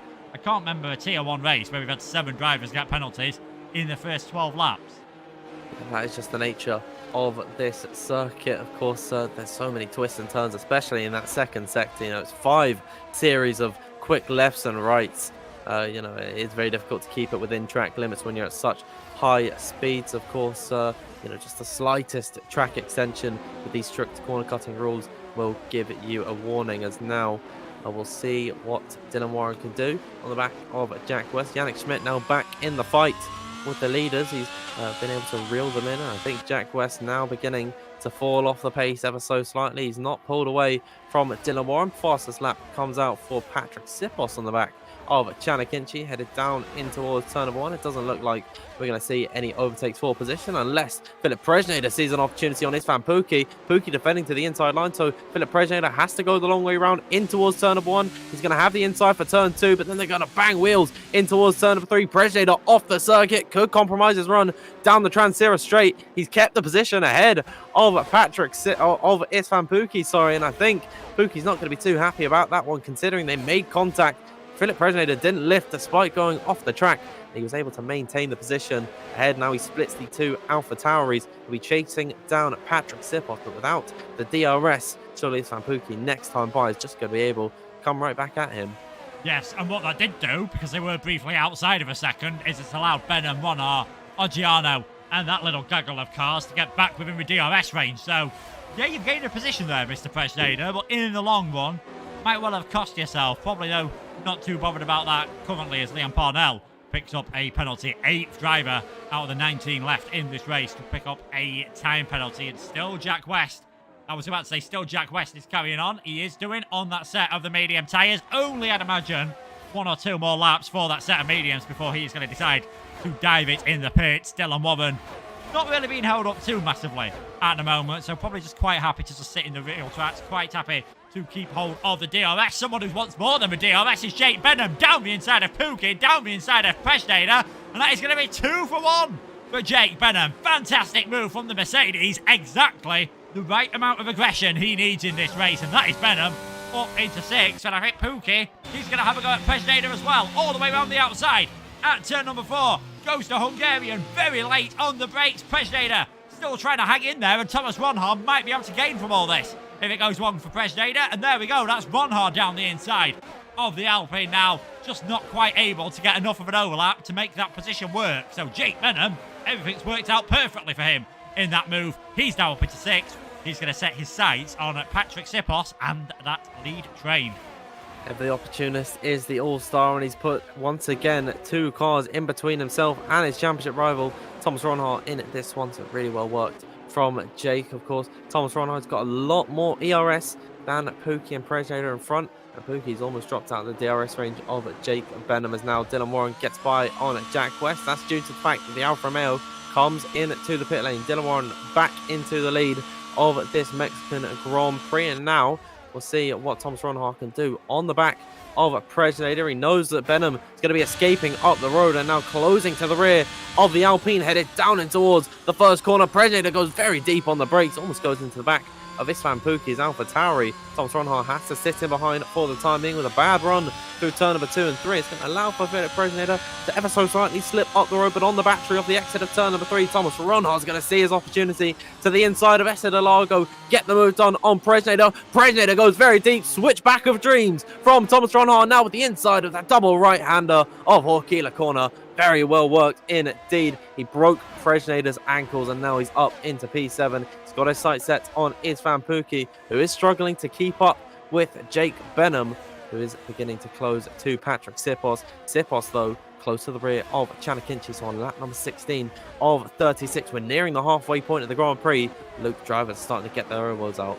Yeah, starting to, I think, force the issue a tiny bit more there. Very smart from Thomas Ronhaar. Very smart driving on the young Dutchman. We've seen, battles earlier on, Sipos and Halliday, other cars as well, tried to hang it around the outside of turn number 5. Ronhaar decided to let Presnader go for a move, go for the cutback, and it has worked beautifully for him, although he has dropped outside of the DRS range of Istvan Pookie, but I imagine he's going to have the pace to be able to get back into that as Patrick Sipos down the inside of Chanakinchi. He has got a 3-second time penalty, but he won't be too bothered about that at the moment. That is Sipos into a provisional podium place, I suppose you could call it. Not too long before we're going to see these drivers coming into the pits. Lap 19, possibly the earliest you'll be wanting to get rid of the hard tyres. 20 to 21, a bit more normal, but don't be surprised if drivers do take them quite long, especially if you've been lower down. The likes of your, possibly even Jan Halliday after having that spin earlier on might try something different, just try to hope for a safety car. You never know what is going to happen around this circuit, but it looks as though at the front of the field things are just starting to settle down a bit. Warren and Schmidt, that gap at 7/7 of a second, 7/7 back to Patrick Sipos as well, and Jake Benham done a very good job. He's used up a lot of ERS. He has got himself onto the back of Chanakinchi and has got himself within that DRS range. Don't count out Jake Benham from a win from the last row of the grid. Absolutely. 19th was his starting position. He's been able to weave his way through the field expertly to get himself into the top 5. He'll be benefiting from Sipos's penalty, and if another driver in front of him does indeed get a 3-second time penalty, then he will essentially be on the podium. As now Yannick Schmidt closes to the back of Dylan Warren. I don't think any of these guys are going to want to pit at this point in the race. I'm having a look at the ERS situations for the drivers. Dylan Warren and Yannick Schmidt doing very well to conserve their battery. The pair of them both over 60%. Patrick Sipos really has drained his ERS, as has Chanakinchi and Jake Benham. Istvan Pookie as well been able to catch up to the back of this train, and Thomas Ronhaar, I wouldn't imagine, is too far off the rear getting into this fight for the lead. So certainly a lot of potential for drama in the latter part of this race, and once we see these two leaders using up their ERS and begin to push, Luke, that is typically when we are going to start to notice that the pit stops are going to begin, because you just recharge it all in the pit lane. That doesn't seem to be the case for the time being, so got at least a few more laps of them cracking around this circuit. I'd say lap number 20, 21, that's going to be their sweet spot to come in for a set of the medium tyres, then run to the end of this race. Yeah, that is what they'll be aiming to do. The McLarens have got to do something different, of course, and doing something different is for Turkish man Chanakinchi, our pole sitter. He's not had the best race so far, so he is trying something different. At the end of lap number 19, he comes into the pits, onto the set of the yellowed WOR medium tyres. Nice and on for him. Won't get held, of course, for Thomas Gowell's car, so easily out comes Chanakinchi. He'll be out behind Jack West, I imagine. You can see there West, Takora and Fassi making their way down the pit straight. So Chanakinchi, maybe not really in the best place there, because he's going to be in and around West, Takora and Fassi, and he's coming out almost side by side with Fassi and drops behind the Red Bull. Not ideal whatsoever for Akinci, because yes, he's got much fresher tyres. He's going to have to get plenty of overtaking done here, otherwise his strategy is going to backfire, and from pole position, even getting a podium looks unlikely. Well, we'll see what he can do as he gets his medium tyres up to temperature. Matthijs van Erven has retired in the pit lane. That's our second DNF of the day. Tycho Hardy has made a second pit stop in this race, if you hadn't noticed previously. That's why he has fallen completely off the pace. We saw him pit very early onto a set of the mediums. He went right back onto the hards. I think a lap later is now Dylan Warren not going to come into the pit lane. I actually think Matthijs van Erven's stricken Haas coming back out onto the circuit going to work wonders for him. Yannick Schmidt decided to come into the pit lane at the beginning of lap number 20. No one else seems to be following him in for the time being. Jan Halliday is going to make the move into the box though. We'll see how this affects the race, as now it's Dylan Warren leading from Sipos and Jake Benham in third. It's Van Pookie fourth. It's Mercedes, Alpha Tauri, Mercedes, Alpha Tauri. And the Haas of Thomas Ronhart losing time as now it's Van Pookie takes a time penalty. We've got yellow flags in sector 1. I don't know if that is Van Erven's car still trundling around. I don't know why it does that in this game, but Ismail Fassi has lost the place to Chanakinchi, headed down and towards turn of 1. He's now got those tyres well and truly up to temperature. He's going to be putting the pressure onto the back of his teammate of Yannick Schmidt, who hasn't got the heat in his tyres. Surely Chanakinchi, Luke, he's got to try and make the best of his opportunity and go for this position.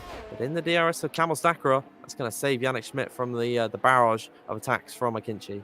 Yeah, this is still very interesting. You can see on screen now drivers that have done a pit stop. Jack West is the lead car who has done a stop, but he's on a set of hards. All the others that are coming into the pits, apart from Fassi and Tycho Hardy right at the back of the field, are on a set of the medium tyres. So, interesting to see how they play this. Interesting to see whether Yannick Schmidt tries to use the pace of those mediums to go for a move in towards turn number 12, but he's nowhere near close enough at the moment as Patrick Sipos comes into the pits. They'll have engineers. They'll know the fact that if you come into the pits now from the lead, you're coming out in traffic. No matter what happens, there's not a lot you can do about that. And you've got to hope that somehow you manage to come out to the pits ahead of Stakora, and we'll see where Sipos, Presteda, or Giano are going to be after all of this. Easy as you like for Yannick Schmidt, not even bothering to use his ERS to try and get the move done on Camo Stakora. But you can see Patrick Sipos, he's done the overcut and he's still come out ahead of him. Now can he keep his tyres up to temperature, or will the McLarens be able to attack him? But out of all of that, it's not worked out too bad for Sipos.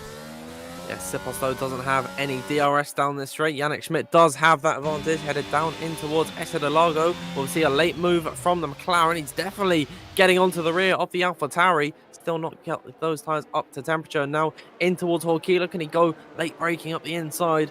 Yannick Schmidt just applying the pressure, letting Sipos know that he is there. He doesn't want to try and challenge for a move headed in towards the S's section. I think Patrick Sipos would also be opposed to that as well. As now Dylan Warren, will he come into the box? I do believe so, and that means Jake Benham is going to have to stay out for at least one extra lap. Isman Pookie is also going to come into the pits. Thomas Ronhart, we know he likes to go long on his tyres. He stays out on circuit, as does Legend Rosenberg.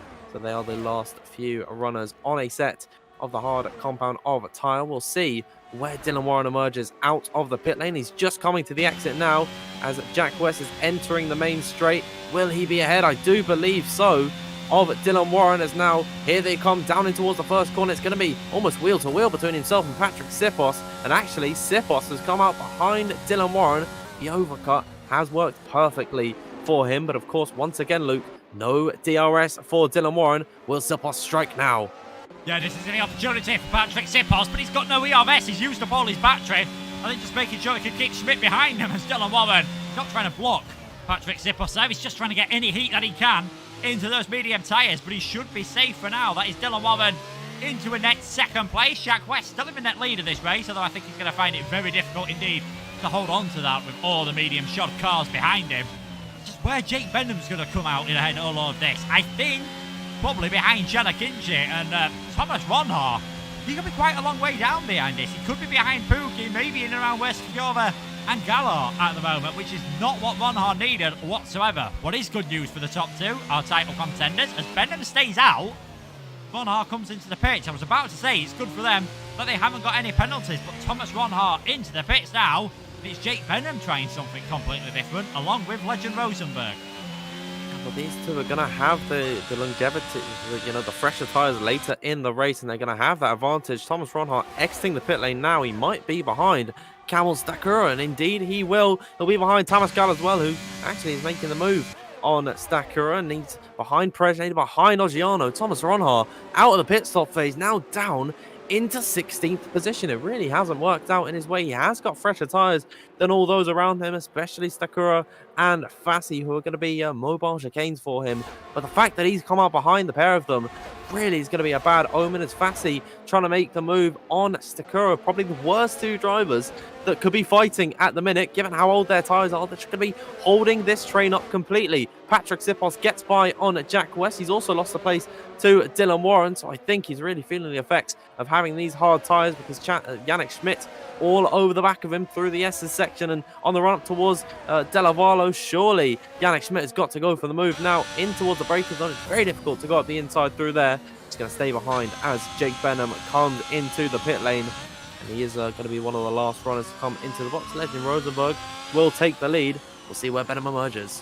Yeah, Thomas Ronhard down the inside into the stadium section on Camo Stakova. I think he wanted to do that earlier than he was able to do, but that is at least one place gained for him. We'll see where Jake Benham comes out the pit lane. Here's the rest of the cars flying their way down. He's going to be behind, Akinci and Pookie and all of them. He's probably going to be behind Tamascal and Philip Presnader as well. It's going to be very close for them. 3 wide on the run down towards turn number 1. And that is Presnader up into 10th. Gal into 11th. Jake Benham might just be best sitting behind these for now, warming up his tyres and seeing what he can do later on, as the Williams, has a massive slide there. Still after all that pit stop period, though, Jake Benham's got 2 cars in between himself and Thomas Ronhar, as Jack West fighting back at Patrick Sipos on his hard tyres here. Dylan Warren must be absolutely loving seeing this in his mirrors.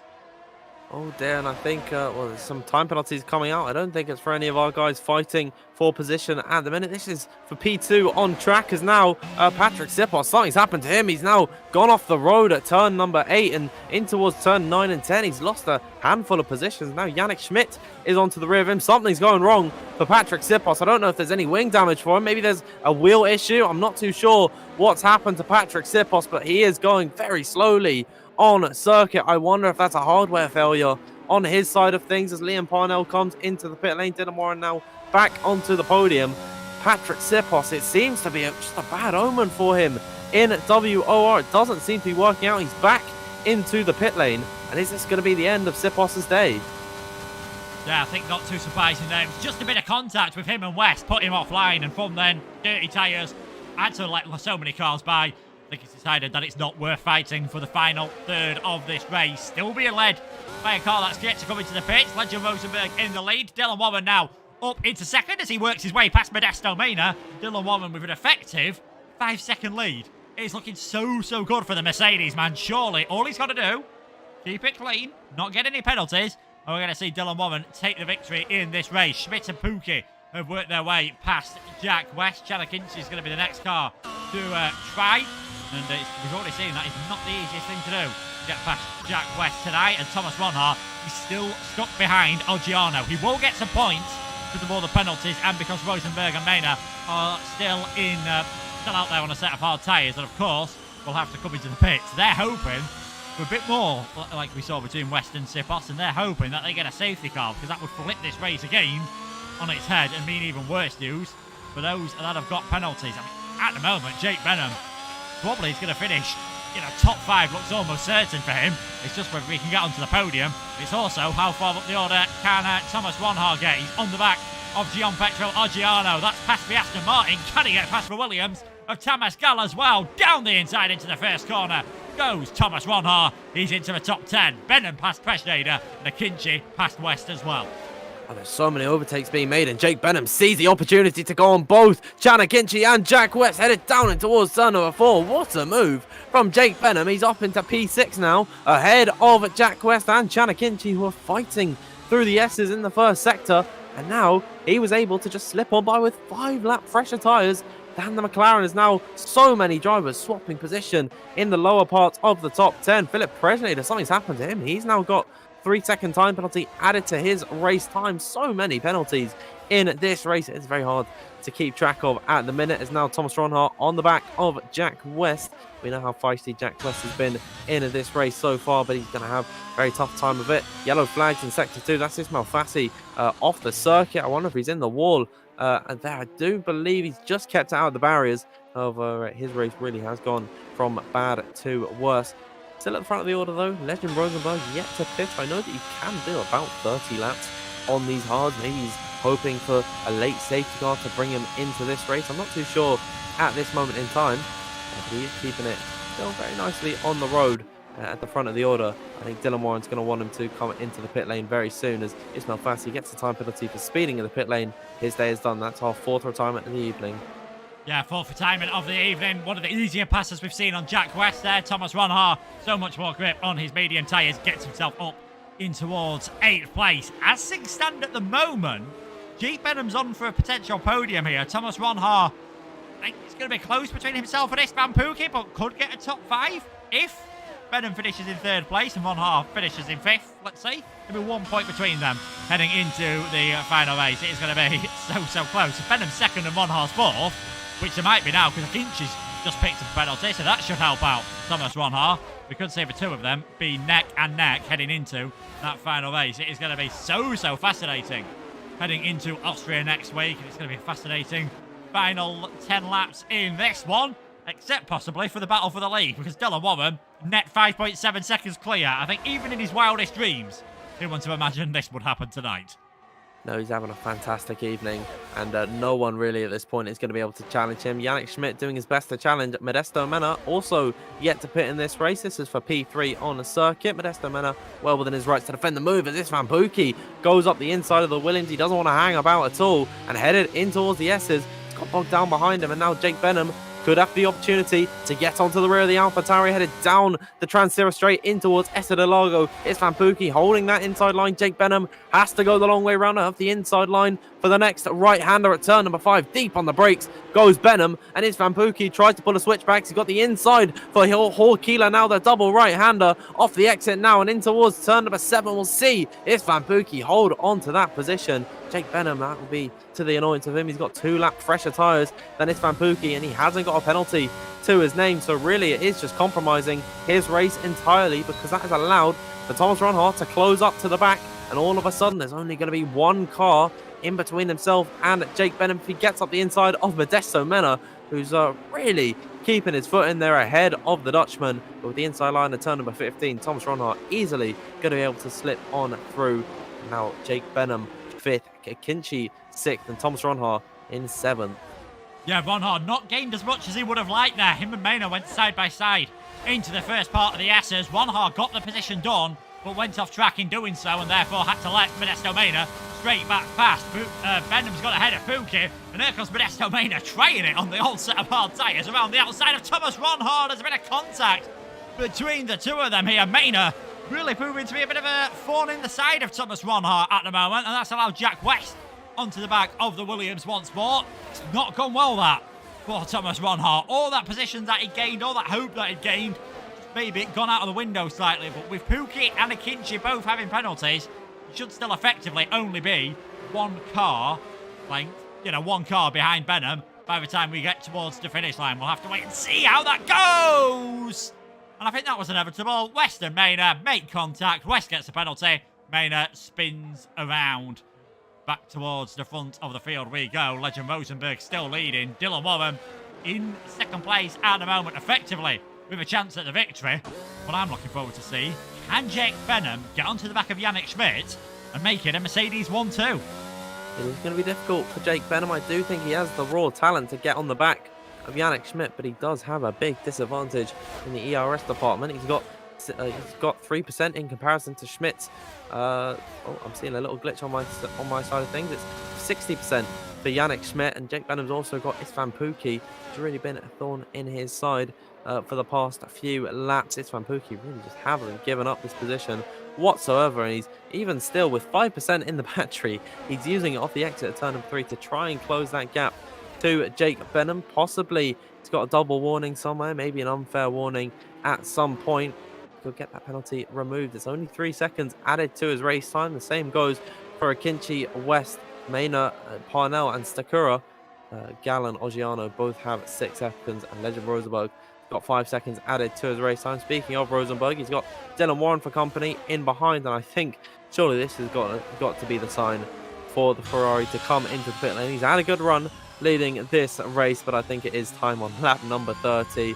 These hards have definitely run their race, and he's going to come into the pit surely at the end of this lap. I've been sold a lie. He's going to stay out on circuit once again. And I think Dylan WOR and Luke, he's finally going to be able to close for the lead of this race. He's not even in the slipstream. And he gets on by of Legend Rosenberg. Dylan WOR back into the lead of this race, and I think that is where he belongs. Yeah, Dylan WOR in the lead. There was a bit of talk in the chat of has Dylan WOR got enough fuel to finish the race. There's no fuel light on his car, so I'd say it's all looking good for the Mercedes man now. It might be looking good for his teammates. Jake Benham is now within half a second of Yannick Schmidt, and he's dragging Pookie and Akinci along with them as well. Thomas Ronhard just not able to stay onto the back of his train. We've got West and Oggiano having their own little battle as well for 8th and 9th place. West doesn't need to get the move done because he'll be ahead of him on penalties. Down the inside there, Modesto Mena almost throwing a nose in and decided not to do so, which was probably the wise move. And fair play to Jan Haladej. He's had that spin earlier on. He's kept it going. He's in 11th place, but with the penalties of those ahead of him, he's going to gain, he's going to get himself up into 8th. Not what he'd have wanted at the start, but it's carried on when I think a lot of other drivers perhaps might have decided to just call it a night and go and do something else. But Haladej is hopefully going to be rewarded for his efforts. Looks like Dylan WOR, he's 5 laps away from being rewarded with 25 points, 2 seconds ahead of Legend Rosenberg, who I'm going to give a new award, the Will Lewis Memorial Award, for deciding to stay out on the hard tyres for an obscene amount of time. Yeah, and I think he's actually beat Will Lewis's record around this circuit. I remember Will doing like 29, 30 laps, then coming into the pits. I think Legend Rosenberg has beaten that this evening. He's the master of tyre management because those tyres should have been punctured at this point. Maybe he's been holding out for a safety car. I'm not too sure at this point, but with the amount of incidences we've seen and all the contact and the battles, you wouldn't be the craziest man in the world to believe there might be a chance of a late safety car. It's looking very unlikely at this point. Everyone seems to have calmed down, settled back into their rhythms. The only real chance of a battle I can see at the minute is between Thomas Ronhart and Chan Akinci, but Akinci has got the DRS of Istvan Pookie in front of him, so should be able to defend it quite nicely from Thomas Ronhart. Jake Benham, though, he also is getting closer to the rear of Yannick Schmidt. He's been able to charge up his ERS ever so slightly. He's got only 30% in the battery. That's still half of... oh dear, Jack West has had a spin somewhere along the road in the S's section. That's at turn number 9. He's had some issue, and Jack West is now out of the points-paying positions.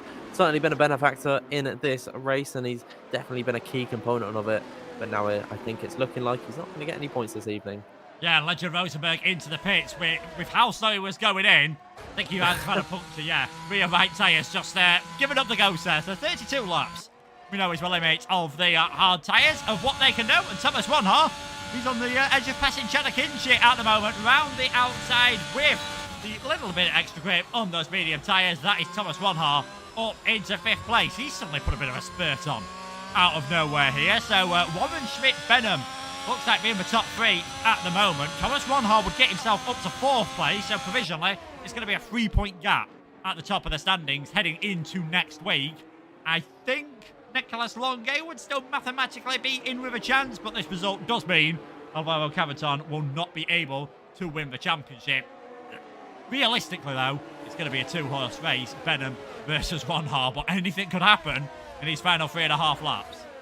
Yep, don't count anything out at this moment in time, as Jake Benham has got 4-lap fresher tyres than Yannick Schmidt, and I think that is going to be the key difference maker in this one, especially out of the final corner where tyre grip is everything as you try to get the power down as early as possible, get the best run in towards turn number 1. But Jake Benham, he's holding off for the time being. He's letting himself charge up the battery. He knows that the winner of the race is long gone at this point, and I think it's just about securing the 1-2 for Mercedes this evening. As now in towards turn number 1 they go. He's in the slipstream and DRS of Yannick Schmidt, who begins to defend to the inside line. Jake Benham not even using his battery, has to go the long way around in towards the braking zone at turn number 1. Yannick Schmidt holding that inside line. Jake Benham now trying to maybe make a switch back work. If he gets a good run out of turn number 3, could be all over the back of him in towards turn number 4. Down the Transera straight they go. Yannick Schmidt defending from Jake Benham, who goes down the inside at the braking zone of Estedalago. Heavy braking. Jake Benham makes the move stick, and he is up into P2 ahead of Yannick Schmidt. It was a valiant effort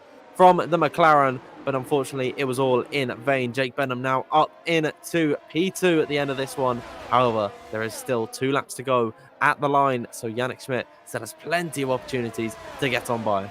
And if the race finished as they are now with the penalties, Benham and Ronha would be tied at the top of the standings, but Ronha would be ahead by the virtue of the fact that he's had 1 extra victory. He's been shoved to the outside of the track there by Ace Van Pookie. Dives down the inside in towards turn number 12. That is Thomas Ronha up into 4th place on track. And I think I know why he's done that, because he smells an opportunity to get onto the podium as well here, which not only I'd say about 2 or 3 laps ago looked like it was going to be impossible for the Dutchman, but you never write Thomas Ronha off. Dylan Warren leads comfortably, 5.8 seconds. Jake Benham in 2nd place. We've had a spinner further back there. I think that's possibly Jack West having a bit of a moment as Camo Sakura gets ahead of Modesto Mena. I mean, fair play to Modesto Mena. His hard tyres lasted 34 laps nearly, and he's had a front left puncture. So Modesto Mena, he's going to be scoring no points whatsoever. Rosenberg on his soft tyres.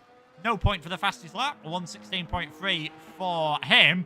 It is all about that battle for 2nd place. Benham, Schmidt, Ronha.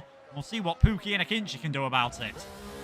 Yeah, I mean, Modesto Mena, he wasn't... Oh, sorry, Legend Rosenberg isn't actually too far out of being inside that top 10 and in a possible points-paying position. Of course, no point for the fastest lap. But maybe that strategy could come into effect. It could be a future meta. I don't know, on F1 23. I'd hope not. But on lap number 35 of 36, Dylan Warren is coming on to the final lap. We'll see what he can do. However, we do have to turn our attention to Thomas Ronha because he is on the back of Yannick Schmidt. Schmidt has 67% of the battery. That's 2/3 of a DRS left to deploy in this one. He's in the DRS and slipstream of Jake Benham. However, that gap is minimal, and now they head down in towards turn number 1. Thomas Ronha trying everything he can. He's staying tucked in behind that McLaren, but in towards the braking zone they go. Doesn't look like enough. Yannick Schmidt seems to be holding off Thomas Ronha in this one.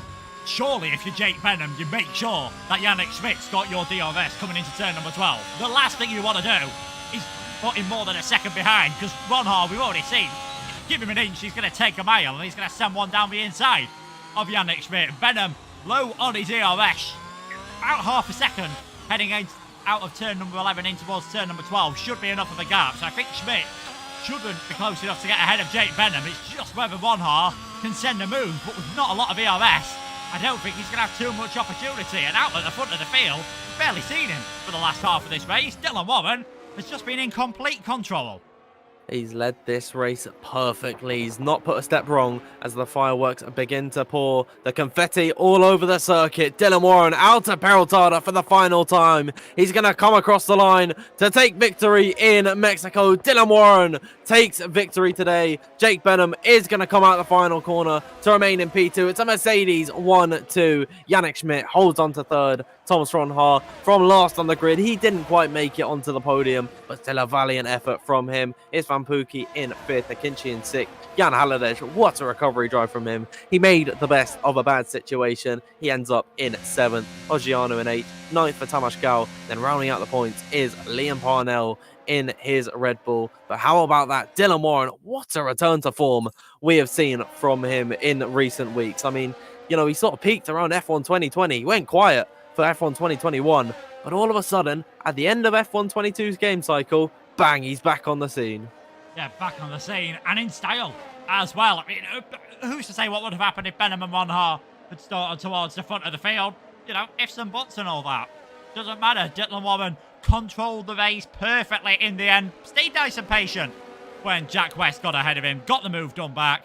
Yeah, very nicely done indeed from him. Jake Benham in 2nd place does mean top 2 in the championship are tied on points going into the final race of the season. Thomas Ronha, 126 points. Jake Benham, 126 points. Nicholas Longay on 101. So mathematically, if he wins the race and Benham and Ronha don't finish the race, Longay can still win the title. But it's winner takes it all going into Austria. Another circuit with 3 DRS zones. Another circuit where staying in that DRS is going to be so crucial. I cannot wait. Absolutely. I think this has probably been the best outcome for the championship fight, being level on points in the final race of the season. I think they got close last time by. It was Ronha, Otmir, and Rumbadrenio. They were very tight on points, but now I don't believe that they were actually level. It's just that little bit closer in season 13, but Dylan Warren, what a victory from him today. He's going to be able to celebrate atop the podium in style. We could be very pleased with how he has gone and conducted himself. I'd love to hear from Dylan Warren, Jake Benham, and Yannick Schmidt. Those are your podium sitters. Thomas Ronhart ends up in 4th with Isfan Pukki in 5th. Janakinchi, your pole sitter, ended up in 6th position. Once again, Luke, showing that starting on pole normally isn't a good sign around this track. Jan Haladej in 7th. 8th is Oggiano. 9th is Gal. And then rounding out the top 10 is Parnell. Finishing the race, but outside the points, was Legend Rosenberg, Camel Sakura, Tycho Hardy, Jack West, Modesto Mena. That is those are all the drivers outside the points who ended up finishing this race. In your DNFs for today, Philip Progenator, Ishmael Fassi, Patrick Sipos, Matthijs van Erven, and Ika Baena, who we didn't even see a lap from, but that brings us to the end, Luke. What was a very exciting Mexican Grand Prix. We knew from the start there was going to be a lot of overtakes, but especially in that second stint, we saw a whole bunch of action.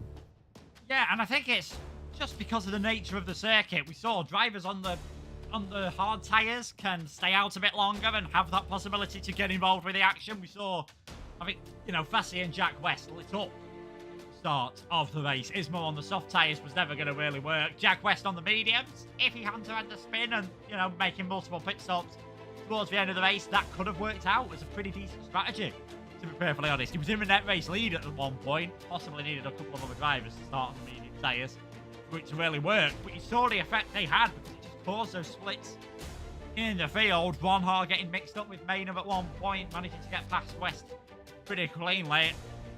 Out while all that was happening, Dylan Warren was just basically in time trial mode, driving around on his own. Yeah, you hardly saw anyone in that second stint where he was able to just come out ahead of everyone, get past Jack West, and then sail off into the distance. He only really encountered Legend Rosenberg in the last 10 laps, and Rosenberg just keeled over because he was on 32-lap-old hard tyres. So, it was a very easy second stint for Dylan Warren. He didn't really have to flex his muscles all too hard. But that's just because he put in the work early on, got ahead from the rest, and was able to sail to a pretty easy victory. Very well worked from him. He did not have much competition throughout the entirety of it. I'd love to hear from him.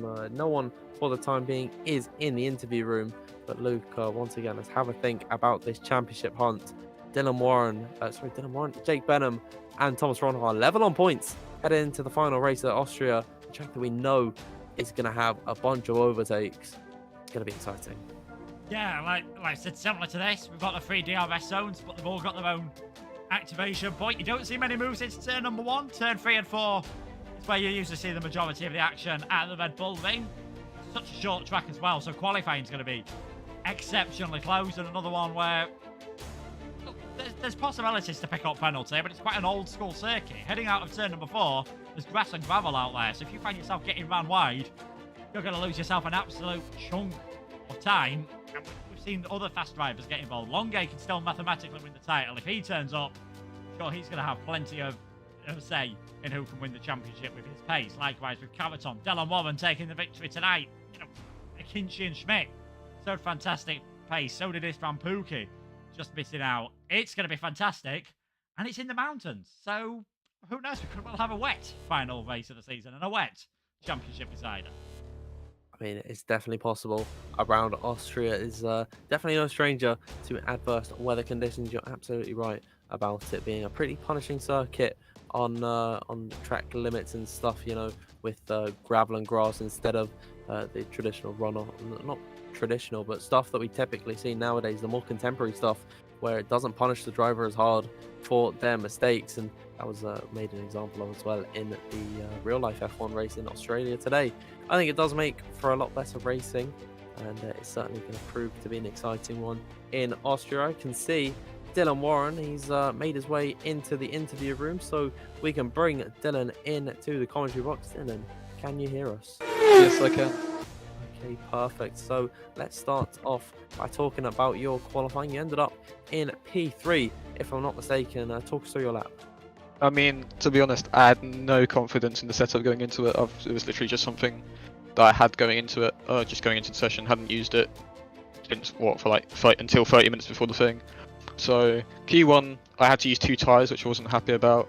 Q2 I scraped it, and then Q3 I just tried to get a lap in and ended up being P3. So happy for that, happy for all the bottles, and yeah, P3 was somewhere to work from. Absolutely, and of course, in towards turn number 1, you were able to take the lead of the race very early on. Talk us through what was going through your mind as you were breaking into turn 1. Well, realistically, you want to get P2 because you can just hit in DRS, but I mean, I broke as late as possible. I saw everyone broke so early, and I was able to just hold the lead, so I think they had to fight behind me.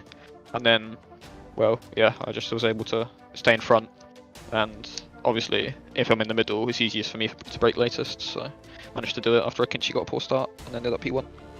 Yeah, absolutely, and of course, in the second half of the break, you spent most of it by yourself. What was going through your mind when you were just sort of running around on your own? Stress, constant stress. I got 2 warnings at some point. I was so worried for no reason. Like I got past Jack, and I saw the gap go from like 1 second to 4 seconds to 5 seconds. At some point, I think it was probably 6 at some point. But yeah, that ended up going well. And I mean, Jack probably won that for me because, I mean, the only thing I had to do was overcut, and I was able to do that. And then Jack just held everyone up by the looks of things. So grateful for that. Yeah, I was saying that Jack played a very key role in this race with his very wacky strategy in the end, and it worked out in your favour. Next week we're heading to Austria. Is there any chance we're going to see you there? Probably. Oh, wonderful. Not 100% sure. Oh, well, fair enough. Maybe. If you want me there, I'll be there. I'd love you to be there, of course. Oh, I'll be there then. Oh, wonderful. So, yeah, we hope to see you next week. We'll let you get away and enjoy your victory and enjoy the rest of your evening. But that was your race winner, everyone, Dylan Warren. Thank you very much. Have a good day. Thank you. And if we've got anyone else in the waiting room, we'll give them a few more minutes if they want to make their way into there. And hopefully we can hear from Yannick Schmidt and Jake Benham. But Dylan Warren, even though he's so far in front, didn't seem to be confident the entire way through. No, definitely not. I think there's a lot of drivers probably thinking about missed opportunities there today. The McLaren's so good in qualifying, just did not have the straight line speed to defend from anyone. In the race, we saw so many penalties. We heard Dylan say it himself there, getting 2 warnings, just had to be careful because you never know. Could have got to 3 seconds and he made a slight mistake. Would have put everyone else right back in towards contact. I'd be surprised if there was, out of that, I think there was only 4 or 5 drivers who didn't get a penalty in that race. I'd be surprised if any one of them didn't have at least 1 warning, and I imagine the majority of those did have 2 warnings. But yeah, like I said, it's fantastic return from Dylan Warren, right back in towards the top 10 of the championship. Looking forward to seeing what he could do on F1 23, because I imagine it's going to be more an evolution rather than a revolution from this game. Out of those that aren't in esports, he's going to be one of those that's right up there, I think. Yep, absolutely. He's certainly making his name as one of the fan favourites in the F1 esports and league racing scene. So Dylan Warren, future's looking bright from him, but can have one last check. Don't see anyone in the interview room, so I think, Luke, I think we can call it there. I think we can call it there. Okay, well, it has been a fantastic Mexican Grand Prix. It was filled with lots of battling and lots of twists and turns. I mean, it was an incredible race throughout the entirety of it, and I hope next week you can all join us for the Austrian Grand Prix. If you're not already, make sure you subscribe to the WOR YouTube channel. The button's just going to be beneath your screen there. Make sure you as well follow our Twitter page at WOR League, and if you want to get all the latest on WOR news, you can join our Discord server. The link will be in the description. If you want to follow myself on Twitter, it will be at DanFieldF1_, and then if you want to follow Luke, it'll be Luke Etheridge 95. You can see both of them. If you can't spell it out, both of them are listed beneath our faces there. But Luke, well, one more ride from us next time out in Austria. I'm quite upset about that. Yeah, this championship's, it's been exciting all the way along, but I don't think either of us expected tied for points going into the final race. Yeah, absolutely. I mean, it's going to be an incredible showing in the Austrian Grand Prix. We hope that you can join us there next week at the same time, 7 p.m, April 9th. Make sure you're there. Thank you, everyone, for tuning in tonight for the Mexican Grand Prix. And once again, thank you and good night.